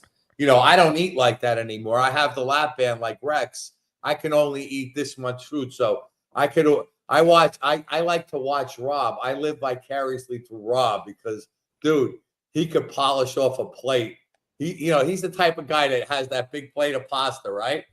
And then he takes the bread and butter And at the end of the pasta, when the dish is clean, he wipes off the last bit of sauce and and there it is. It goes, and he's not even full. I mean, he can keep going. Neil, you're the best. I look forward to the magical lunch. Oh God. Hey, listen, the holidays are coming, baby. We have a lot to be, this has been, you can't make this could be a reality show. This whole season could be a reality show. Forget about Hard Knocks. We should create a new show, Being a Jet Fan. Neil, thank you. Jake, I've made all 13 of my points. Before you cut me off again, I'm going to throw myself out this goddamn window. We got to update the intro. 13 points. I mean, Neil's been averaging like 78 points per call lately.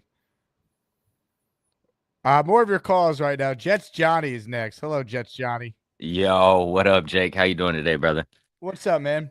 Not much, man. Check out my view from yesterday from the game. I was right there in the corner. I can't believe I convinced myself to go to that fucking game, man. I wasn't gonna go, and then the tickets were like $35, so I was like, screw it, let me go and see if I could help them win, because I went to the Tennessee game and I went to the Texans game, so I was like, all right, there's 2 of the 3 you're wins. Undefeated, man. Yeah.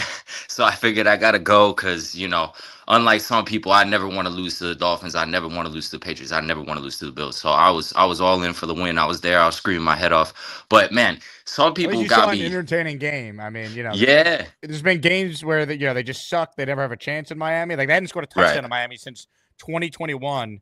So at least you saw an entertaining game. I mean, it was typical Jets how they lost, but you saw an entertaining game. Yeah, it was fun, and going into halftime, good. I was thinking we'd be all right, but of course, typical Jets fashion, we let it go at the end because our coaches don't know how to coach, our players don't know how to play. It's ridiculous, man. I'm sitting in the stands and I'm screaming, "Yo, just run the ball 3 times. That's all you got to do. Just run the ball right up the middle 3 times, and you kill the clock. You take the field goal, and if Tua goes down and he scores a touchdown, so be it. You know what I'm saying? But make them drive down the field with no timeouts." And of course, we leave time for them and they score and whatever. But I got to get to something else because these people with Rodgers are really, really, really like messing me up, man. Because I don't get how the guy's 41 this year. He has not played great. I don't care what the stats are. 20 touchdowns to 8 interceptions is mid. That's not great. He's not playing outstanding. He's not lighting the world up. He's going to cost you a bunch of money in dead cap if you bring him back next year. There's no guarantee that you bring back Devontae Adams. He's 41. He's been stuck to Nathaniel Hackett his whole career, but now all of a sudden he's going to be willing to be coached up. And I know what he says, right? But you got to say things to the public. But how are we going to trust this guy to learn a new offense at 41 and just be this guy? I'd rather get rid of him. Give me a guy like Justin Fields. I feel like with a better coach than Justin Fields, something like that, we get the same thing that we would out of a 41, 42-year-old Rodgers, and we save a bunch of money on the cap. I've seen this guy play live. I've seen him play on TV this whole year. I'm not impressed. I'm not saying everything is his fault. It's obviously not. It obviously has a lot to do with the coaching. The defense has regressed a lot. But that's the other reason why I don't want to bring him back, because you use that money that you save by bringing him back to help this defense out. We need a replacement for CJ Mosley. We're going to have to replace DJ Reed. So it's like there's a lot of holes that are coming up on this team next year that for bringing Rodgers back, if he had 38 touchdowns this year, you know what I mean? And he had 4,000 yards and when we're 3-10, okay, you bring him back, because he's lighting it up. He's playing MVP level. If it was like Joe Burrow, you know what I mean? He's got 30 touchdowns right now, but they're 4-8. So it's like, if we had something like that, okay, you think about bringing him back. But to me, it's a no-brainer, bro. You got to get rid of this guy. I loved him. I bought the jersey. I wanted him here. I was standing on the table. I was crying when Pat McAfee had him on the show and he said, "Yo, I want to play for the New York Jets." I was so happy, man. But it's like when you're with a girl and it's over. You know what I mean? She's great, she's good, but you just know it's over. And you just gotta cut ties early, because the later you do it, the more it impacts your future. And we can't let this guy impact our future anymore. And that's just the way I feel, man. Would it change your mind if he looks like he did yesterday over, a decent sample size here down the stretch? I mean, 300 and a touchdown? Like, is that really that impressive? Yeah, but it's the eye test, man. It's not the stats. If you use the stats, no, the stats I got don't you. look that bad. He looked good. Rodgers as a bridge quarterback is fine, but that's not Right. what we're weighing. It's Rodgers as a bridge quarterback with the salary cap ramifications versus, hey, can Right. Tyrod do something similar for a lot less? Can Jameis or Dalton or Right. whoever do something similar for a lot less? If it was simply, does Aaron give them the best chance to win next year? You can argue he might with better coaching. You can. But like, Right. that's not the decision. I think that's what people conveniently don't like Right. bring up. It's not just Rodgers versus quarterbacks. It's Rodgers and everything that comes with him, plus the salary cap, versus someone like Jameis Winston, for example, who's playing for $4 million this year. And then not only that, if you bring him back next year, we have to win, right? Like you have to win. You bring him back, it's like this year was must win. Whatever you bring him back, you better win with him. Whatever coach you bring in, you better win with him. We better end the playoff drought at minimum. I think it's different. I think it's this year was the all-in year. Like you're not making moves anymore to be all like. You know, they're not going to be like hemorrhaging the future and bringing in guys on 1-year deals to try and go for it. Like the approach will be different if you view Rodgers as a bridge, if that's what they want to do. I don't know. I don't think he's here next year, but I think if he plays well down these final four, it's an interesting conversation because he played well yesterday. You can't deny that. No. I'm not denying that at all. I think, like I said, I was right there. I saw him, but also, okay, here's the thing: he played well, right? But that throw to Garrett Wilson at the beginning of the half, sure, it picked up 42 yards, but if he sets his feet and he throws a rope up the sideline, that's a touchdown. You know what I mean? He led Garrett though.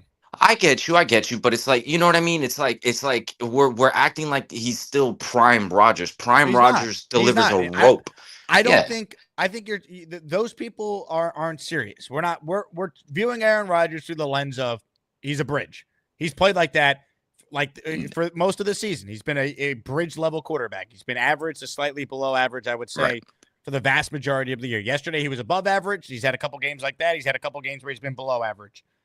We're viewing him through the lens of he's the bridge. And if that's what you're viewing him through the lens of, is it worth it to bring him back at his current salary cap number? Now, if he took a pay cut, maybe it's a different conversation. I don't know. That could I don't work. know if he'd do that, though. Yeah, I don't know. I don't know if you could take enough money off his salary to make it make sense.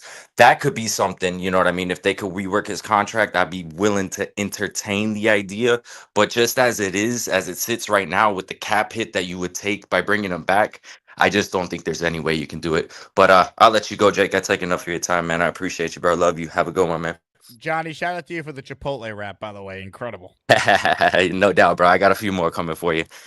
Ladies and gentlemen, the Jets Johnny, who unfortunately is no longer undefeated attending Jet games. All right, a couple super chats I missed. Reminder, if you're tuning in, every membership gifted raffle in your name into the bucket here to win some prizes. We're doing another raffle for the Quinnen jersey this afternoon. Second and third place, we'll get an item from the Jake Asman merch store. Bo with a super chat. Jake, I absolutely want us to move on from Rodgers. I just think the Jets do stupid things to ruin us. We need youth, even with a bridge. Look, you're not really having youth at the bridge spot, right? I mean, if Tyrod's here, he's 36 if he's your bridge. Jameis Winston's 31 if he's your bridge, for example. Dalton's in his mid-30s. They're significantly younger than a 41-year-old, but, you know, this team's not signing Sam Darnold, for example. The Trucker, Dat Fish, Louis Riddick, GM, Joe Brady, head coach, or Brian Flowers draft a quarterback and let Rodgers mentor him. But will Woody do it? Go Dolphins. You guys suck. Thank you for the $5. I appreciate it. But your day is officially over. Into the shadow realm you go.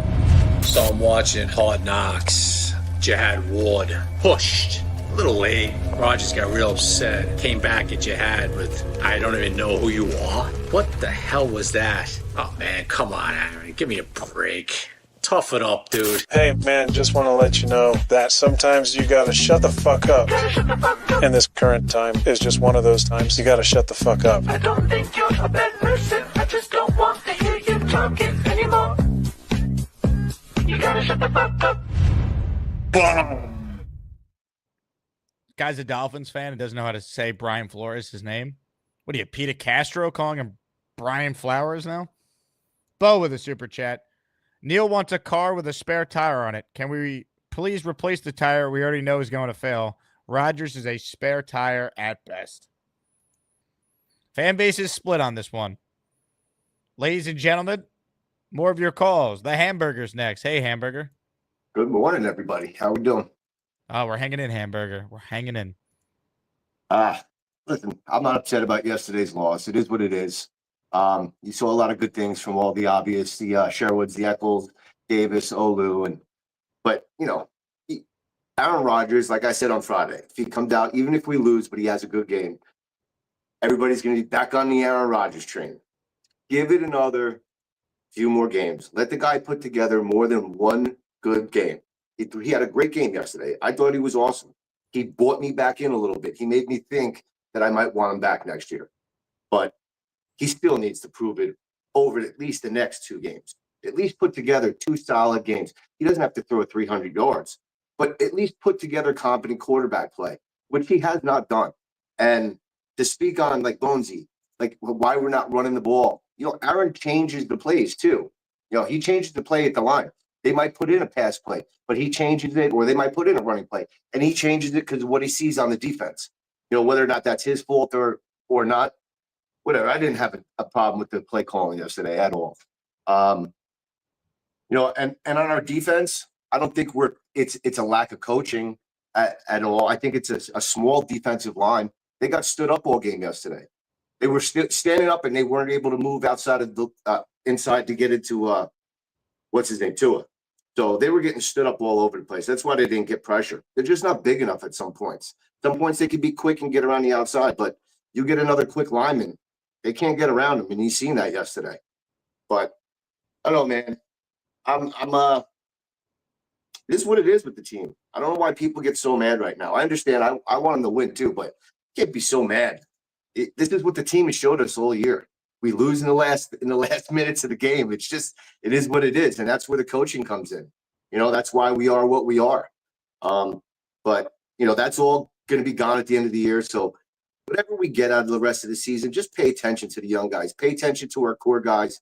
See what we're getting out of them. Seeing if they're giving up, which they're not. There were some positives yesterday from the young guys. Yeah. Olu, the 2 young running backs. Good to see Eccles and Sherwood make some plays. I think they're guys that a new regime should definitely reset. Anyone who's busting their ass and playing well with the team out of it, pay attention, because those are guys you want. Those are guys who want to be here. Those are guys who care, that you should reward and want them part of your culture. Garrett continuing to do what he does. This team has talent. That's what makes the year maddening, but it's what also makes the job more attractive than most realize for a prospective GM and coach. Yep. And Neil, this is our reality show, buddy. If you want it, it's right here. Promoted as the Jets reality show, because we get it every day on this show. So, sometimes this show can be, how do I word this? A bit of a clown show.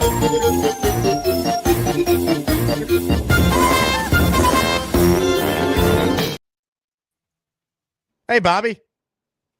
Hi. Did you get my email today? Yes, let's go through it live on the show right now. This is what we like to call Bobby Midnight trying to work an email. All right? Yeah. So here we go. Ladies and gentlemen, I'm going to screen share what Bobby sent me. I think it's going to rock your socks, all right? Quite frankly. Ladies and gentlemen, this is the email from Robert Woodruff Jr. that I received. Bobby. No, your email is Robert Woodruff Jr. All right, that's true. I don't know what you sent me. It says Bobby song to the Jets fan, and then I click it, and it's nothing. Oh, it didn't go through? No. Oh, man, what happened? I sent a song to you. Okay, well, I have another email from you. Perhaps, let me pull it up here. Perhaps this is what you meant to send, obviously. Here, let's take a look at Bobby's other email to me, folks. I think I sent you like 2. I didn't think the other one. All right, here we go. The second email from Bobby. Let's see if we could figure this one out. All right. No subject, and then there's nothing. Isn't there another one? Nope, this is it. Oh, man. I was saying a song to you guys. I went the 12 Days of Christmas. You want me to sing it live? Sure. Okay, I got it. I got my book right here. Okay, you got to put me on full screen, if you may. Okay, guys, it's been a horrible season this season, and this is the season of giving. So I want to give you a nice Christmas song to you guys. Okay, here we go. On the first day of Christmas, my true love gave to me one new GM. On the second day of Christmas, my true love gave to me two wide receivers and a new GM. On the third day of Christmas, my true love gave to me three running backs, two wide receivers, and a new GM. On the fourth day of Christmas, my true love gave to me four champs, three running backs, two wide receivers, and a new GM. On the fifth day of Christmas, my true love gave to me five golden footballs, four New York Jet champs, three running backs, two wide receivers, and a new GM. On the sixth day of Christmas, my true love gave to me six barbecue pits, five golden footballs, four New York Jet champs, three running backs, two wide receivers, and a new GM. On the seventh day of Christmas, my true love gave to me seven pocket passes, six barbecue pits, five golden footballs, four New York Jet champs, three running backs, two wide receivers, and a new GM. On the eighth day of Christmas, my true love gave to me eight touchdown dances, seven pocket passes, six barbecue pits, five golden footballs, four New York Jet champs, three running backs, two wide receivers, and a new GM. On the ninth day of Christmas, my true love gave to me nine cheerleaders, eight touchdown dances, seven parking passes, six barbecue pits, five golden footballs, four New York Jet champs, three running backs, two wide receivers, and a new GM.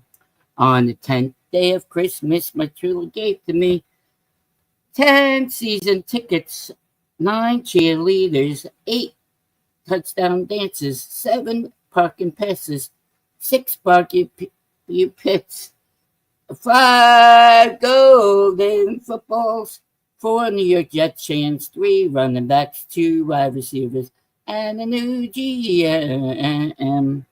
On the 11th day of Christmas, my true love gave to me 11 Super Bowls, 10 season tickets, 9 cheerleaders, 8 touchdown dances, 7 pocket passes, 6 pocket pits, 5 golden footballs, 4 New York Jet champs, 3 running backs, 2 wide receivers, and a new GM.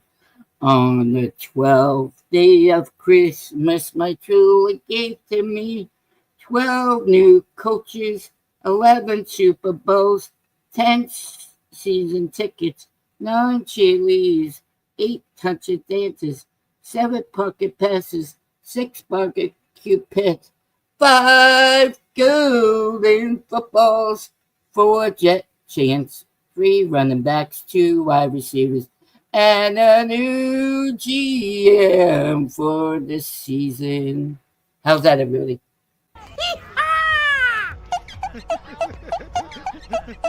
Oh no! That was tremendous, Bobby. Well done. Well done. You went full Bill O'Reilly there. F it, we'll do it live. And I'm glad you did it live. That was tremendous. Wow. I can't believe it. I can't even believe it. Thank you, John. I can't even believe it. I can't even believe that. Wow. That was electric, man. I mean, I have to imagine that's what it's like to sit in a room with Prince and have him sing. Honestly, good luck to everyone trying to get a spot in the Asmaniac top 10 this month. You might be competing for number 2, and number 1's already locked in. Wow. What a performance there. More of your calls right now. I know what we need to do. We need to bring on this guy to get us back to some serious football takes. Joe Douglas should have been fired 2 days before he was hired.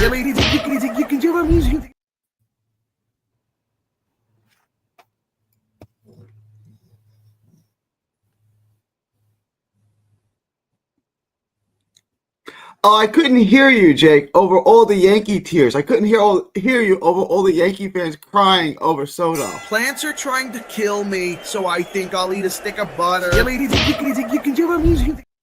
right, more of your calls right now. Let's say hello to Vinny, who's next. Hey, Vinny. Hey, what's going on, Jake? Hey, first time, long time, man. I've been watching y'all for years, and let me say thank you and thank all of y'all out there, because y'all.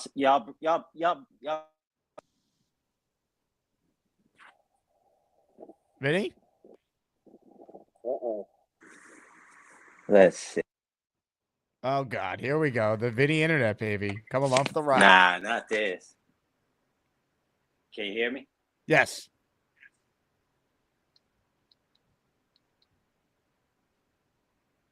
Can you hear me? No.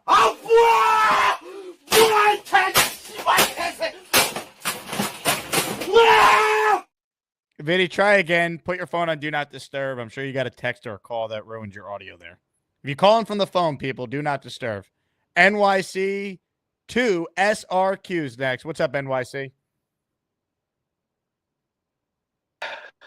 How you doing there, Jake? What's So up, man? I learned my lesson last time. So I have my notifications off.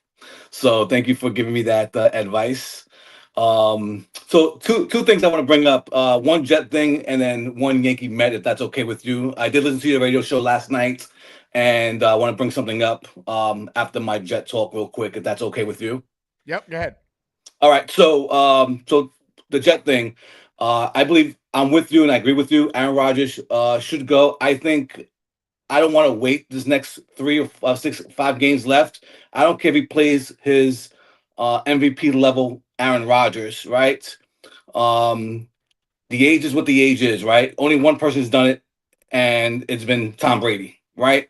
Everyone who's been 40 and over has always been decreasing as far as a professional, right? Happened to Drew Brees, and so my thing is new regime, new quarterback. I don't care who they bring in, but they definitely have to bring a bridge. The draft, this upcoming draft, the 2 quarterbacks we're not going to be able to get. So I wouldn't draft a quarterback in the first round. If there's somebody there in the second round, maybe late second round, maybe I'll bring in a bridge. Or you work with the guy they just drafted last year at Florida State. I understand he's still hurt, but you know he would have been a first round draft pick if he didn't get hurt. He would not have been a first round draft pick. You don't think so? No, he would have been maybe a 3rd round pick. Okay, maybe. I don't know. I don't know. I'm from New York City. I don't watch college football. Yeah, so. No, Jordan Travis is undersized and doesn't have a great arm. He was a great college quarterback his last year at Florida State, and clearly they miss him. Look at their record without him this year, but it would not have been a first round pick. Got it. Okay, so fair enough. So he was a waste of another draft pick by Joe D. No, it wasn't a waste. I mean, it was a dart throw in the 5th round. They assumed that they were going to make the playoffs this year and have longevity, and then this guy could sit and develop for a few years. Then who knows? He had multiple setbacks this year coming off this injury. Their plan was he'd be practicing right now, and they'd get to evaluate him, but he's not even healthy. No, I totally agree. You have more insight than I do, so I appreciate that. So that's my thing with the Jets. I think they should do away with Aaron Rodgers. I don't care if he plays an MVP level the next 5 games. Well, I mean, if he plays like an MVP level, I'd bring him back. That's pretty significant. Do you really think the new regime's they're gonna want to start over, right? They're gonna want to start over with a new quarterback, even if it's a bridge, right? They're gonna they want to have a younger guy. He can be the bridge if he's playing that well down the stretch. That's my point. Would you agree he played a good game yesterday? Yes, he played a decent game yesterday. Yes, I agree. If he plays that way over the last 4, it's not gonna. You don't think a new coach coming in will be like, what are our options? Hey, if he's on board for another year, let's do it. We have talent here. I could fix this team. We could be competing for a playoff spot next year. Look at the Chargers. Look at the Broncos. Mm-hmm. Coaching, man. No, I totally agree. I believe it's totally coaching, and I think you have needed a competent quarterback, and I agree that Aaron Rodgers is a competent quarterback, but he is going to be 42 years old next year, right? And again, only one quarterback has ever done it, and that's unfortunately the worst quarterback in my lifetime is Tom Brady, Yeah, I mean, right? Breeze at age 41 was like 9-3 as a starter with decent stats. You know, I mean, he wasn't what he was, but like it just shows you like coaching's everything. Sean Payton's a great coach. He's proven that. No, totally agree. Totally agree. So my next topic I want to bring up is the Juan Soto situation. So we all know that he went for the money because the Yankees were only off by $3.5 million per year. They were going to give him the extra year, and so he was definitely going for the money. And I agree with Joe Benigno. I think he wanted to have a legacy with the Mets because there's too many legacies within the Yankees. So he would have been one of many. Whereas the Mets, they really only had Tom Seaver, right? So that would be my take as far as Juan Soto going to the Mets and the reason why he took the extra 3.7 million and one less year. I feel like this deal with the Mets is not going to do much for them. It's going to be another Pujols deal. Him going from St. Louis to Anaheim, taking all that money, and look what happened with Anaheim. They did not make the playoffs. They didn't win, I should say they didn't make the playoffs. They didn't win any World Series or have gone to any World Series. And they also had Mike Trout, who was probably arguably the best player during that time, right? So that's my take with that Juan Soto. And I love Juan Soto. I wish he would have stood with the Yankees. But him going to the Mets, I think they're not going to have the bat like Aaron Judge. Yes, you have Lindor, but Lindor is a year younger than Aaron Judge, and I don't think he's going to protect him the way he is this year. So that's my take in regards to the Juan Soto going to the Mets. I don't think it means anything. I think the Yankees are better off because they could take that money and get like a Bregman playing third base, right? And get some pitching as well. So I'm a diehard Yankee fan, just like you are, Jake. So that's my take in regards to that. Thank you for letting me talk outside the Jets talk during your call. So I appreciate it. Like I told you last time I called, I will be calling every day. So I'm gonna try to be a regular because I know that you kind of got upset with me for not being a regular. I'm not upset with you, man. Yeah. I appreciate it. Thanks for listening to the radio show. Look, I mean, as far as Soto goes, he signed with the Mets for one reason. He signed for money. He signed for $805 million. Anyone who tells you otherwise is lying to you. Let's just call it for what it is. I don't begrudge Soto. I wanted them back. I didn't think the Yankees would get to $700 million. And the fact the Yankees got to $760 million, I was surprised. What they do, if you're a Yankee fan, what they now do will define how we view what's transpired. I was in Houston when Carlos Correa left in free agency, and then the Astros won the World Series the following year. The Nationals, when they let Bryce Harper walk in free agency, guess what? They won the World Series the following year. The Padres were actually a better team this year than they were this past year without Soto. So the Yankees now need to execute a plan B. They clearly have money to spend. There's no one player that's going to replace Juan Soto. But the reality is, if you spend it on the right players, it's not like the Yankees were only Soto. They have an outstanding team. They were just in the World Series. And the American League is not great. So, what they do for their plan B will determine how you view this move. But from a Mets standpoint, I get it. Like, be excited. That's awesome. But I just laugh at all the trash talk I see from the Met fans as if, like, this guarantees anything. It doesn't guarantee a thing. Look at the Dodgers. They finally won the World Series this year. They've been stacked the last couple of years. It doesn't mean as much in baseball. It's not like basketball where, you sign LeBron James in his prime and you're going to the finals every year. Like, Soto does not have that type of impact. It's why Ohtani won nothing with the Angels and he had Mike Trout in that lineup. It's more than just one or two players in baseball. So it's not a good thing that the Yankees lost him, but I'm also not going to sit here and panic until I see what they do. You gotta be creative with how you replace them. I mean, that's really what it comes down to. We'll see. But the idea that Juan Soto left for anything other than money, if you're a Met fan telling yourself that, okay, that's like the rich guy trying to convince yourself the hot girl likes you because of you. Like, I'll play along. But we'll see. I'm not telling any Met fan not to be excited. You should be excited. It's awesome. But you should see my mentions on Twitter from these people being like, oh, it's over, baby. You're a little brother now. Like, cool. Your greatest moment of your life, of your fandom, is signing a player in the winter. Like, don't you got to win something? You know? Like, I've seen my team win a championship. Most Met fans haven't. So, like, that's what it comes down to. But what I won't do as a Yankee fan is try and act like Juan Soto is not a great player. He's an unbelievable player. He's one of the best hitters in the game. And he's 26 and he's awesome.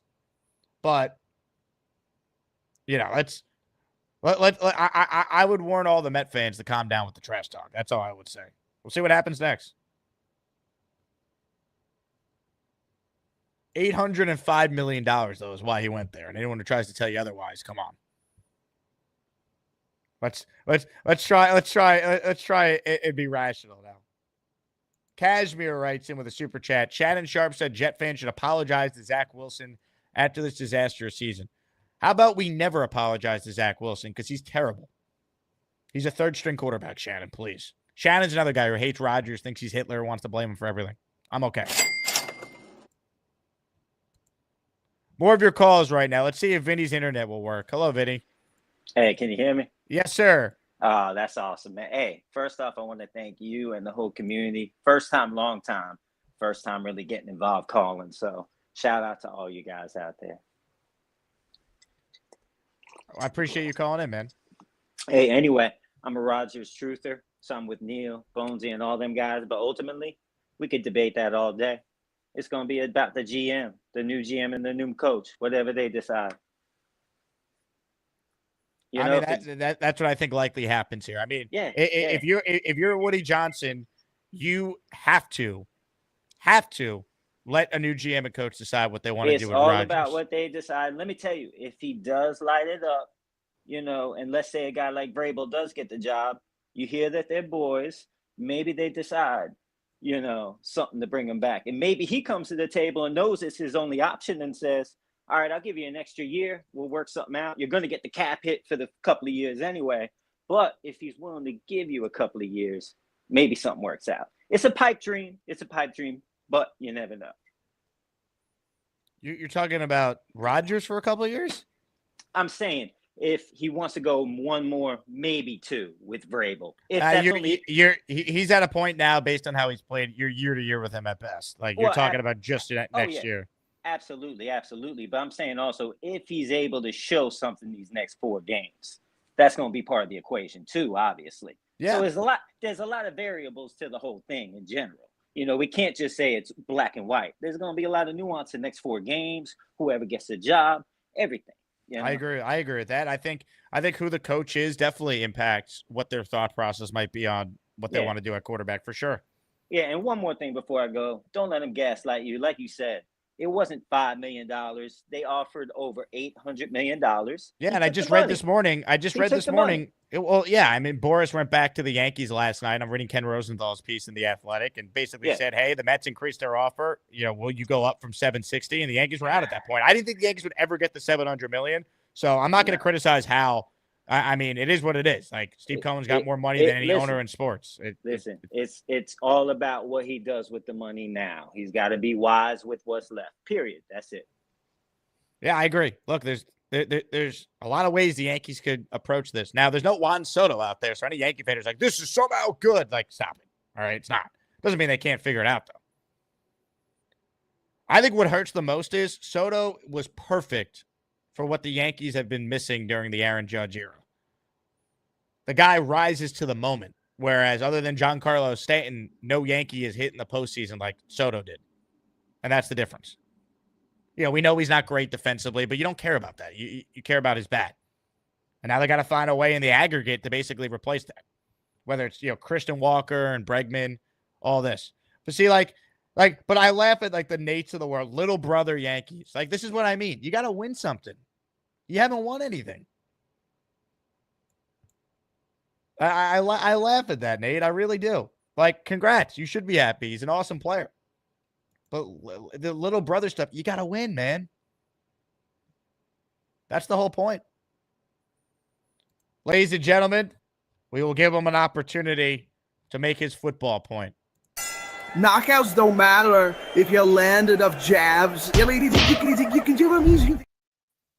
All right.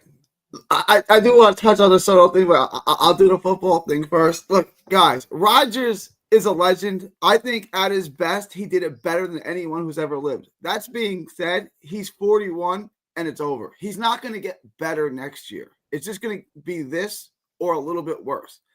And I wanted him to. I was happy. I was celebrating with everyone else when they got Rodgers. I thought we were going to win the Super Bowl this year because of Rodgers. It's over. It's like watching Kobe on his last season. It's done. He's not going to get good again. I don't, and I can already tell the angry boomers are all going to be Rodgers and Rex next year. Rodgers and Rex. It's over for those guys. It's time to move on. I don't know who the right answer is. I don't really love anyone in the draft. I think Cam Ward's got some upside. I don't want to lose because I don't want to lose to the Dolphins because I'm a Jet fan, but I don't want to lose because I don't want to draft Shedeur Sanders or Cam Ward and mortgage our future on that either. Like, I don't want to draft in the top 3 and get one of those guys. So I want to win. But it's not Rodgers. I think next year you Tyrod Taylor, Jameis Winston, and then try to figure it out from there. But it's over for Rodgers, guys. I understand he played well yesterday, and he's an all-time great legend. He's still going to flash. He's still going to have some great games.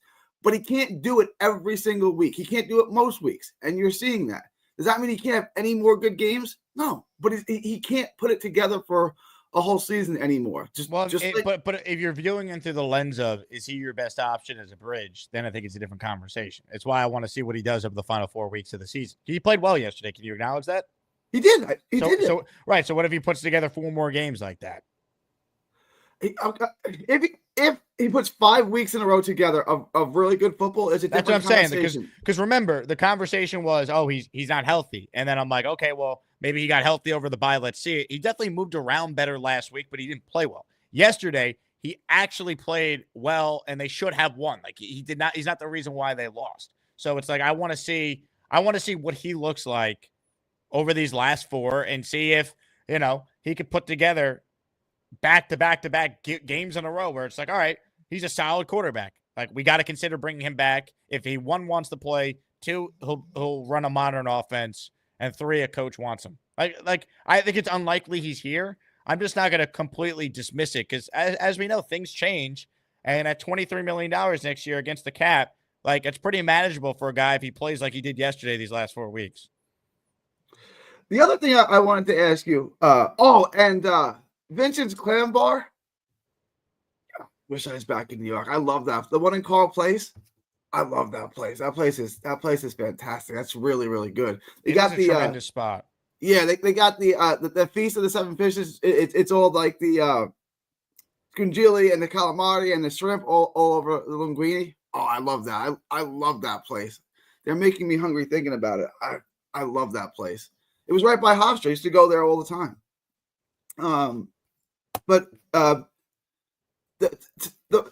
I totally forgot what I was going to say about Rodgers. Now I lost my mind. Can we talk about Soto for a second? Sure. Okay. The guy that's called him NYSC, whatever his name was. That's very long-winded name. He's got to adjust the name, I think. Yeah. Carry some more weight.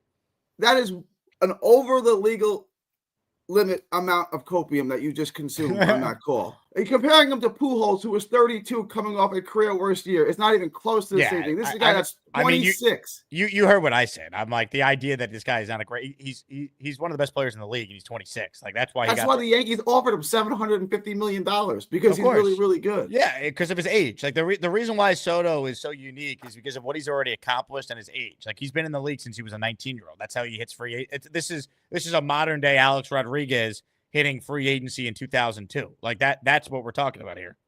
That was my concern. I lived it. I was in Texas when Alex Rodriguez signed that contract, and every Ranger fan was celebrating that they were going to win the World Series. They had him, they had Pudge Rodriguez, they had Palmeiro, they had Juan Gonzalez. They had this crazy lineup that was going to be the most productive, and they had the worst pitching in baseball, and they couldn't address it because they had spent all of their money on A-Rod, and they were in last place. So, look, I'm with Nate. I want to celebrate this. I do want to rub it in every Yankees fan's face because we took your player and we outbid you. For 20 years, you outbid everyone and just signed all the players that you wanted. Sure. That's why. And That's now why it's any our Yankee turn. fan. That's why any Yankee fan can sit here and be like, "Oh, like the Mets bought their championship." It's like, well, like it goes both ways now. That's why, like my reaction. I'm not really angry as a Yankee fan. I'm disappointed. You know, I didn't think the Yankees would swim in the waters they swam in. I'm not going to kill them because they didn't offer a baseball player $805 million. Like Steve Cohen has more money than anyone. This was what he wanted to do. He was always going to get the guy. It is what it is.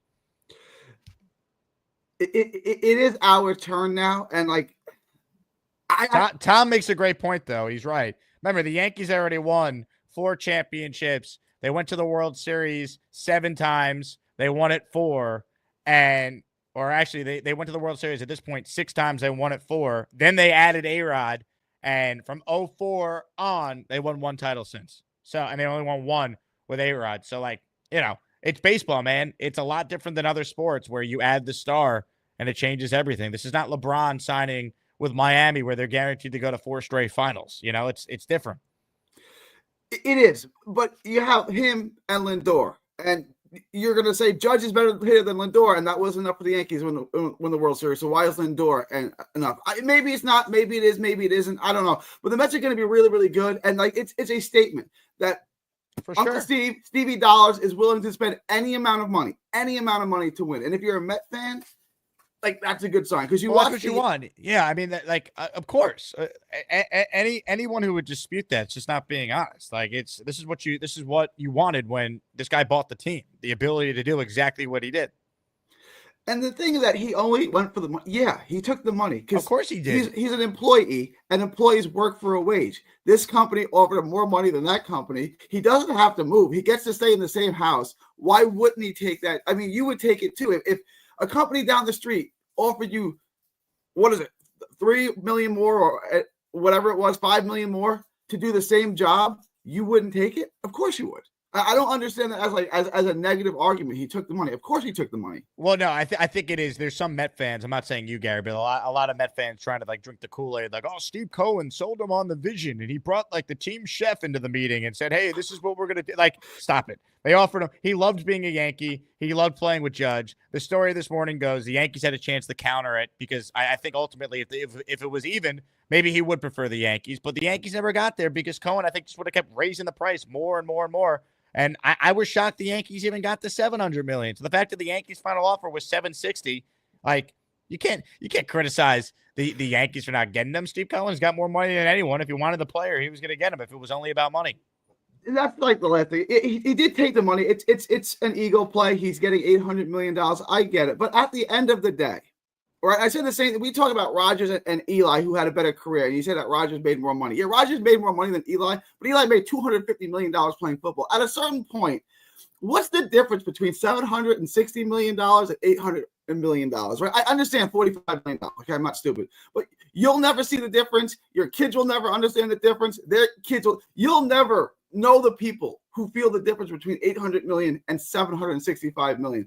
I agree with you. It is about the money.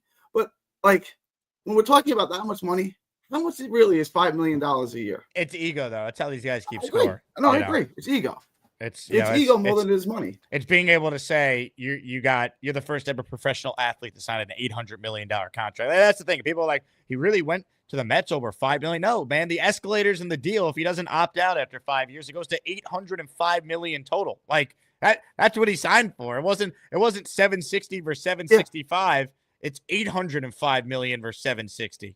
When A-Rod signed his contract with the Rangers, it was this really odd amount. It was like $26.3 million for however many years. It was exactly double the Garnett deal. What Kevin Garnett had signed just previous to that. It's like there was a reason why they picked that odd number.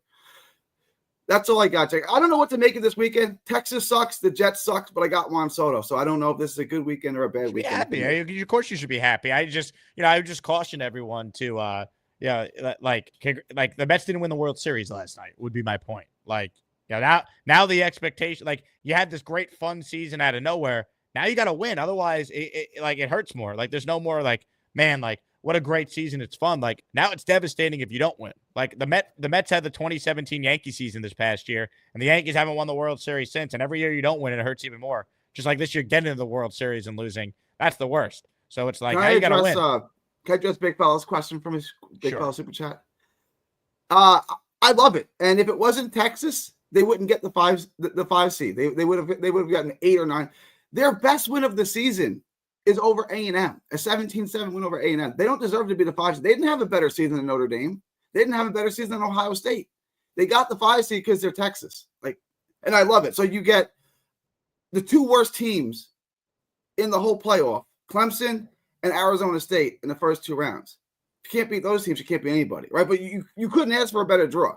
You get Clemson, who sucks, in the first round. Then you get Arizona State. I don't even know what to make of them in the second round. You can't possibly ask for a better draw than what Texas got. Hook him, baby. Gary, he's ready. Yes. Farewell, Gary. Thank you, Jake. Gas station pizza is better than a Big Mac. All right, couple calls left here. Super chat from Big Phil. Will Soto be awesome for 15 years? Likely. No. I mean, the last couple of years of that deal, he's going to be in his 40s. But, I mean, that's baseball free agency. Aaron Judge is not going to be Aaron Judge the last couple of years of the deal he signed. Think about it. 2 years ago, Aaron Judge signed for 9 years, $360 million. Juan Soto just signed for double that. Like, baseball money is insane. I mean, look, if you want to be rational in free agency, you're never going to get the player. I mean, you're paying for the first several years of the deal. What's unique about Soto and why it's 15 years is because he's 26. That's why. That's the only reason why it's 15 years. First New York sports athlete to sign a 15-year contract since Rick DiPietro, baby, my coworker at ESPN. I'll be filling in for Rick and Dave Rothenberg. The last 2 weeks of the last week of December and then the first week of January. Bo says Yankee fans control the shadow realm. LOL, be quiet. Yeah, I've sent Nate twice for just trolling. When he's back, we'll throw him in there again. All right, I got time for 2 more calls. Ladies and gentlemen, it is that time. Allen alert, fraud alert, curmudgeon alert, Allen alert. Nobody likes this shitbag. Morning, Jake. First of all, I did laugh when I saw 15 years and I was thinking of Rick DiPietro. God, that deal actually turned out to be an absolute disaster. He's still being paid by it. Oh my God, what a joke. And to Met fans, with Frankie Montaz and Clay Holmes in your rotation, you better score 8 runs a night to win. Okay. That's what I'm just saying. Starting with that. As far as Aaron Rodgers is concerned, I remember when we acquired him prior to the 2023 season. And one of the reasons he was attracted to this opportunity was to play with a top-notch defense. And 2 years later, he wanted to be a top 10 quarterback, and he was a top 10 quarterback then. 2 years later, and an Achilles tear later, he's here. He's a mid quarterback, and unfortunately, the Jet defense right now is not good. They're just not a good defense. So the idea of bringing him back, a guy who has been okay, he was good yesterday. I'm not going to deny the fact, but the idea of bringing him back, playing with a mid defense, knowing that there's still going to be a $63 million cap charge in 2026 just boggles the mind. Here's what I have a question to all Rodgers truthers and Rodgers fans. What is their ceiling in 2025 with Rodgers back? I just don't see this as being a really great team next year. I Could think they be they're a playoff team with him? I think they could be. I don't even know if they really are. They lose a lot off the team. There are 6 guys that are off this team there are 6 guys off this team that they're paying void years for, and they're starters. We're talking about Reed. We're talking about Conklin.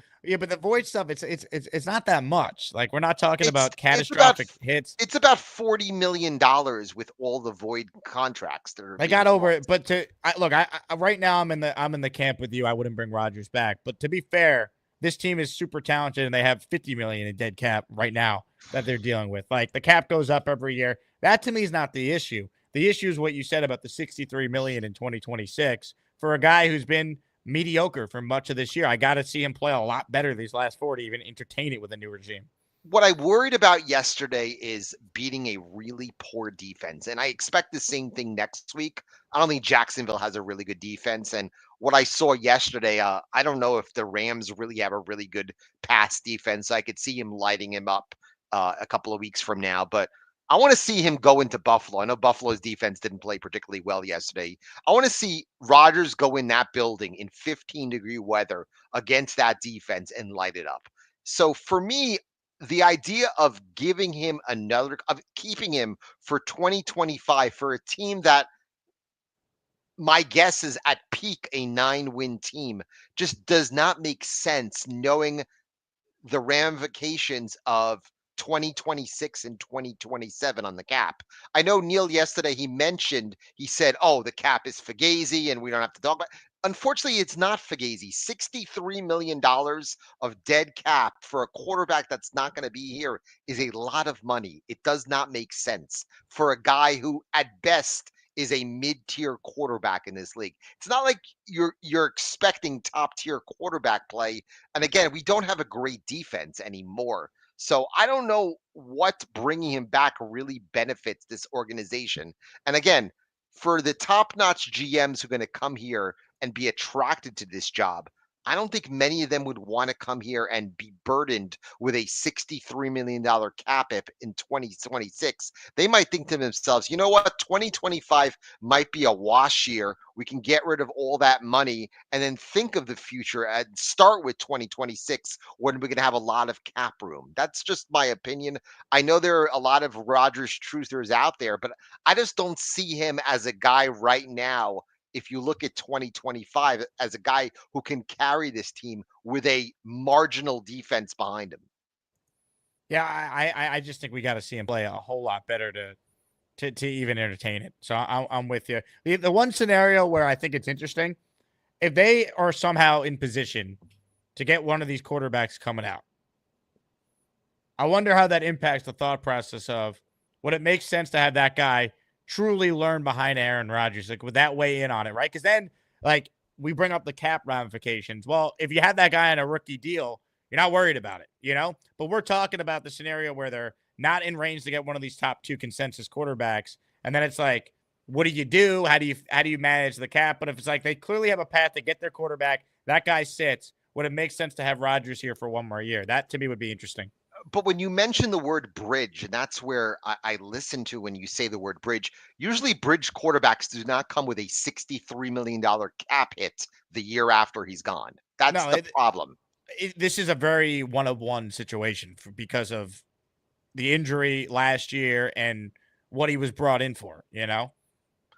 I just worry that people are going to look at his performance yesterday, and maybe he has a couple of more good performances down the stretch, and have this knee-jerk reaction that this is going to be a new Aaron Rodgers next year. And I'm thinking to myself, he's 41 going on 42, has been really subpar this year. I think the stats are a little bit overrated, because there are games where he really has not performed particularly well. And the idea that, and I listen to Bonesy say there's no other option, but the option being is you just basically turn the page and start anew. I don't want that $63 million cap hit in 2026, knowing he's not going to be here, thinking that 2025 is going to be an 8-9 season. I don't see it as being viable for this roster right now. Yeah, look, right now I don't think it is. I think, you know, these last 4 games, maybe it could change, but I mean, I'm not bringing him back just based on one quality game yesterday that they still lost, by the way. Not on him, but they still lost. I think that's a fair take. Coaching remains the biggest problem. The defense falling apart. But I just think a new regime is going to want a fresh start, and no GM is going to be like, yep, let me impact my 2027 salary cap for 1 year of Aaron Rodgers.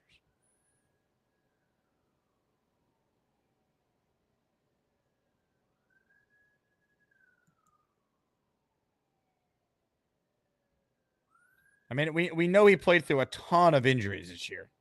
But I just don't know if that means he's going to be healthier next year with another year of age. Like, I don't know about that one.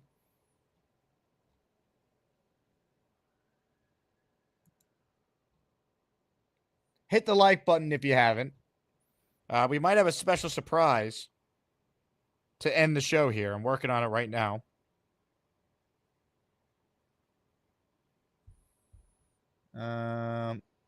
Shout out to Nate for trying to troll from his burner that's not in the Shadow Realm. That's tremendous. All right, one last call before we end the show. Ladies and gentlemen, he gave us a performance earlier that I have to imagine will be talked about for decades to come. Ladies and gentlemen. Hi, everybody. This is Bob from Vermont. I am Bob, of course. Bobby, you messaged me that you have a football point you'd like to make now. Yeah, I do. I do. Well, I wanted to give everybody a song this year for Christmas, so everybody cheer up. So like you said, you know, if we get Aaron Rodgers back, you don't know it. We don't need him. Like Alan said, we should just get rid of him. You know, he's too old. I agree 100% with that. We should go with like Justin Fields. Is there any other quarterback out there, free agents? Fields, Winston. Oh, you said Winston before, right? Dalton. Yeah, I mean, Winston on a one-year deal with a rookie behind him is not the worst plan, I guess. Yeah, well, because that's why we got Tyrod Taylor for backing him up, but we never used him after the Minnesota game, which I think should have used him, right? That's why you got Tyrod Taylor for after the Minnesota game when he got that Rich backwards. Remember that? That's where he got hurt. Do you agree with that? Yeah, I mean, if they were going to use Tyrod, it would have been much earlier in the season to get Rodgers healthy. Well, that was week 5. Wasn't that week 5 when you went to week 5 to London, right? Week 5, he got his you know what kicked in against the Vikings. That was bad. Yeah, he got injured. Yeah. Mm-hmm. So well, he got hurt against Denver too the week before. I think it was those 2 games back to back that really hit him in. Denver too. Yeah, we lost that game unfortunately. So, do you think Gator's gonna do something with that song for me? You have to ask him. I don't know. Oh, you usually ask him. Now I'll tell you what, Bobby. You messaged me over the weekend asking for $40 to play the video of you peeing, and I will not be blackmailed by you. So I'm publicly announcing that you tried to extort me for $40. Yes, I did. And guess what? I'm just not going to play the video because the fact that you're now asking for $40 retroactively after I played the video on the show multiple times and you laughed and you loved all the attention, and now you want $40 from me? You got some nerve. I refuse to give you any money for that video. Okay, I just won't play it. That's fine. You could play it. I'm only kidding. So, do you think? Where did you get $40 from? Where did you think that video is worth $40? Well, the other one's worth more than $40. The one that got knocked on my ass. Yeah, I paid you $20 for the right. Yeah, to I play should that. ask for $40. And then I gave you a bonus of another $25 based on all the memberships from that show. No, I know. So you made yourself $45 from this video, and you have the audacity to ask for $40 for the P1? Oh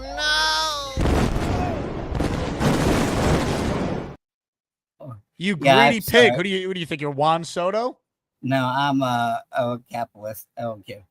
So, do you think the Jets stink? How about those Giants? They stink in horrible fashion. Well, the way they lost yesterday was remarkable. A blocked 35-yard field goal, incredible. I know, and Ganello's kicking unfucking. Oops, sorry. Hey, that's not the first time that was used today. So, all right, so I'll let you go. Who's on the second show? Coming on the second show. It's a mystery. No one seems to know. It's a mystery, don't it? No, it should be Robbie Sabo, right? Oh, maybe. He's usually he's on Tuesdays, maybe. Maybe.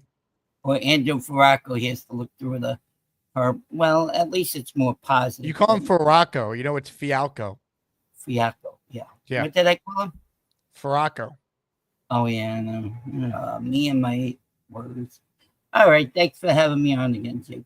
I like singing the song. You got it, Bob, and I won't let you blackmail me, so nice try. No. I promise I won't black me down the road. I like you. I love you very much. All right. We love you too, Bob. Farewell. Bye then.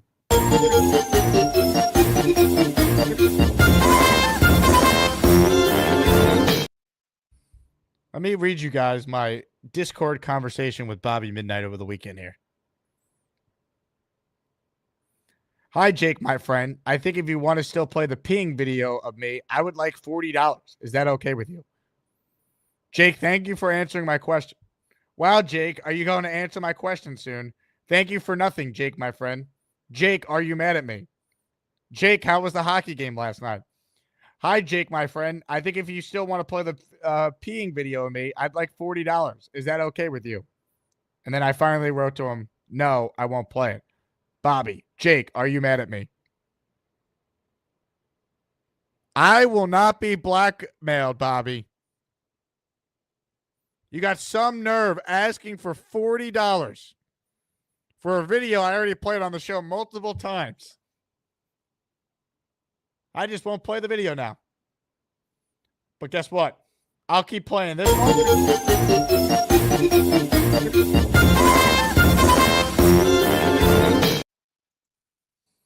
And you best believe, Bobby Midnight, that I will continue for the rest of eternity to play this one. Bobby, you really need to calm your freaky down, because I'm not there to help you. Oh, wiggle, beagle, beagle, deedle, deedle, beagle, beagle. And you best believe, Bobby Midnight, I will absolutely play this one over and over again. Oh, is that Gary's wife? Hi, Gary's wife. Oh, there she is. Got a good looking. I will not be blackmailed. Not here. Not on this show. But we love you, Bobby. Hit the like button on your way out of here. Subscribe to the channel. Thank you to Benigno for coming on for the first hour. Join the Patreon if you haven't. Get in the Discord. Get your name added to the countdown before every show. Discounts on all merch items and a whole lot more. Patreon.com/Jake Asman Show. We're back today at 4 p.m. Eastern. Will Parkinson joins us, and we have enough members to do another giveaway for the Quinnen Williams jersey as our grand prize. So I'm looking forward to that. I got a bunch of names I got to add to the bucket of champions here, so we'll do that after the show. Thank you all for your support. Let's send Nate to the Shadow Realm one last time. I hope everyone has a tremendous, tremendous day. I will be back in a few short hours, so we'll talk to you then. JETS, Jets, Jets, Jets. Okay, let me get my fat ass in there. I'm in. Jake, where are you? Come on.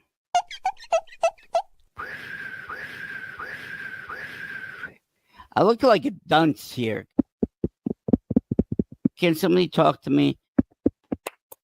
And I guess Gator's going to have a ball with me on your show, Jake. So thank you very much. I appreciate that very much. I can't wait. If you don't get on in the next 3 seconds, 3, 2, 1.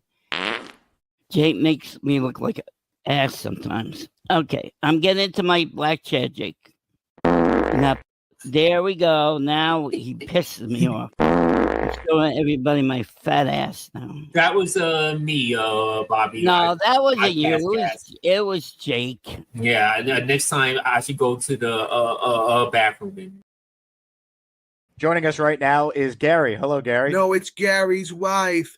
Hi, Bobby. I just got new lipstick. Oh, I'm so happy for you. Oh, I'm so happy for you. Bobby, don't you think I'm pretty?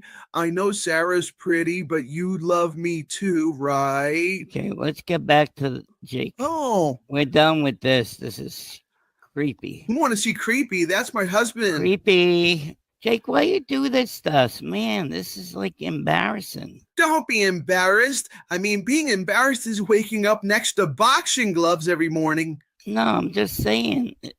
You're not creepy with me next to you? Creepy? Oh my God, no, Bobby. I mean, do you see who I sleep next to every night? I mean, that's creepy. Jake Bobby, always does this to people. He did that to... I love you.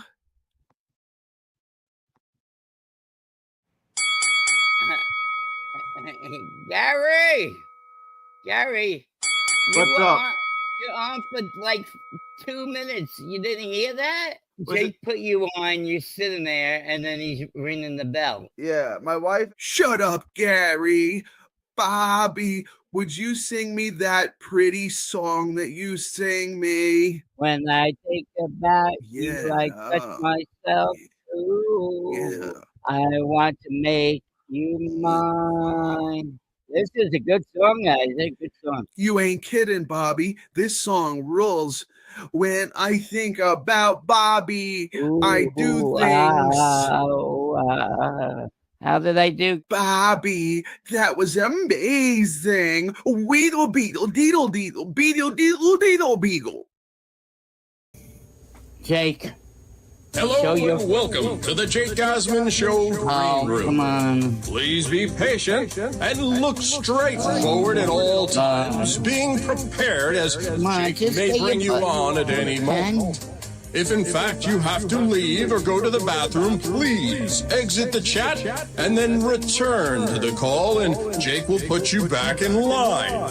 Please understand that if you arrive a little early, you may not get called on first, as Jake will was always meant for take me, the Jake. call that I he know thinks that will was best suit meant the for me. program, depending on the topic at the time. When you're called on, be sure to look straight forward, put your hands on the desk, and look directly into the microphone, smile, and speak loudly so Jake and the audience can hear you.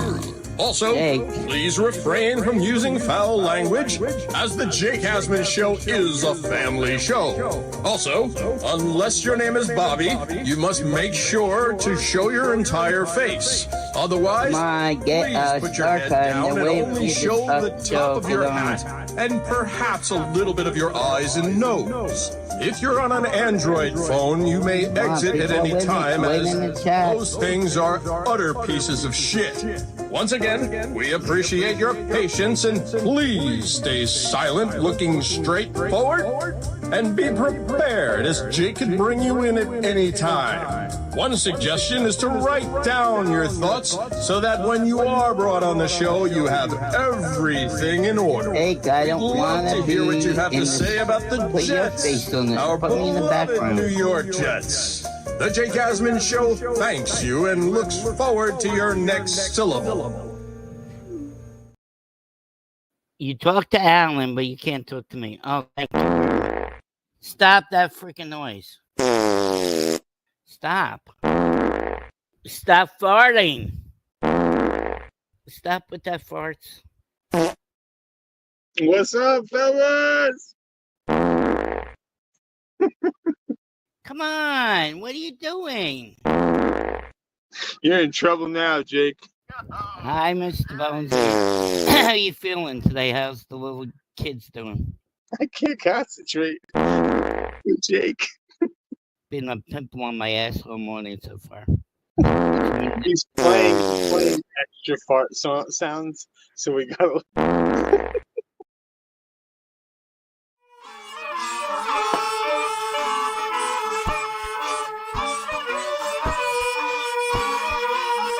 Start spreading the news.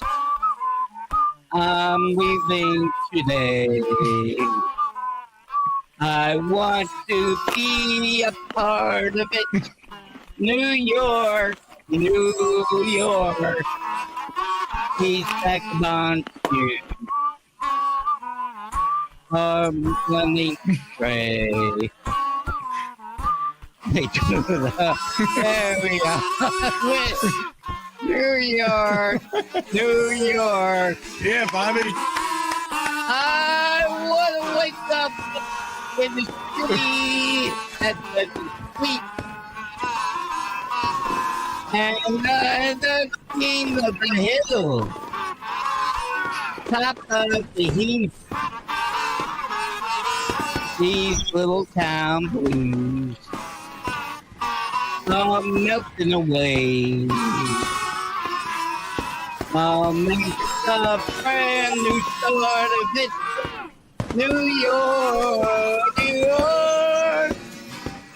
If I can make it there, I'll make it anywhere it's up to you. New York, New York.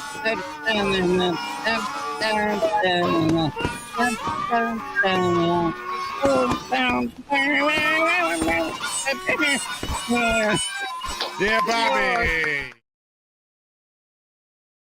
Oh, is that Gary's wife? Hi, Gary's wife. Oh, there she is. Got a good looking.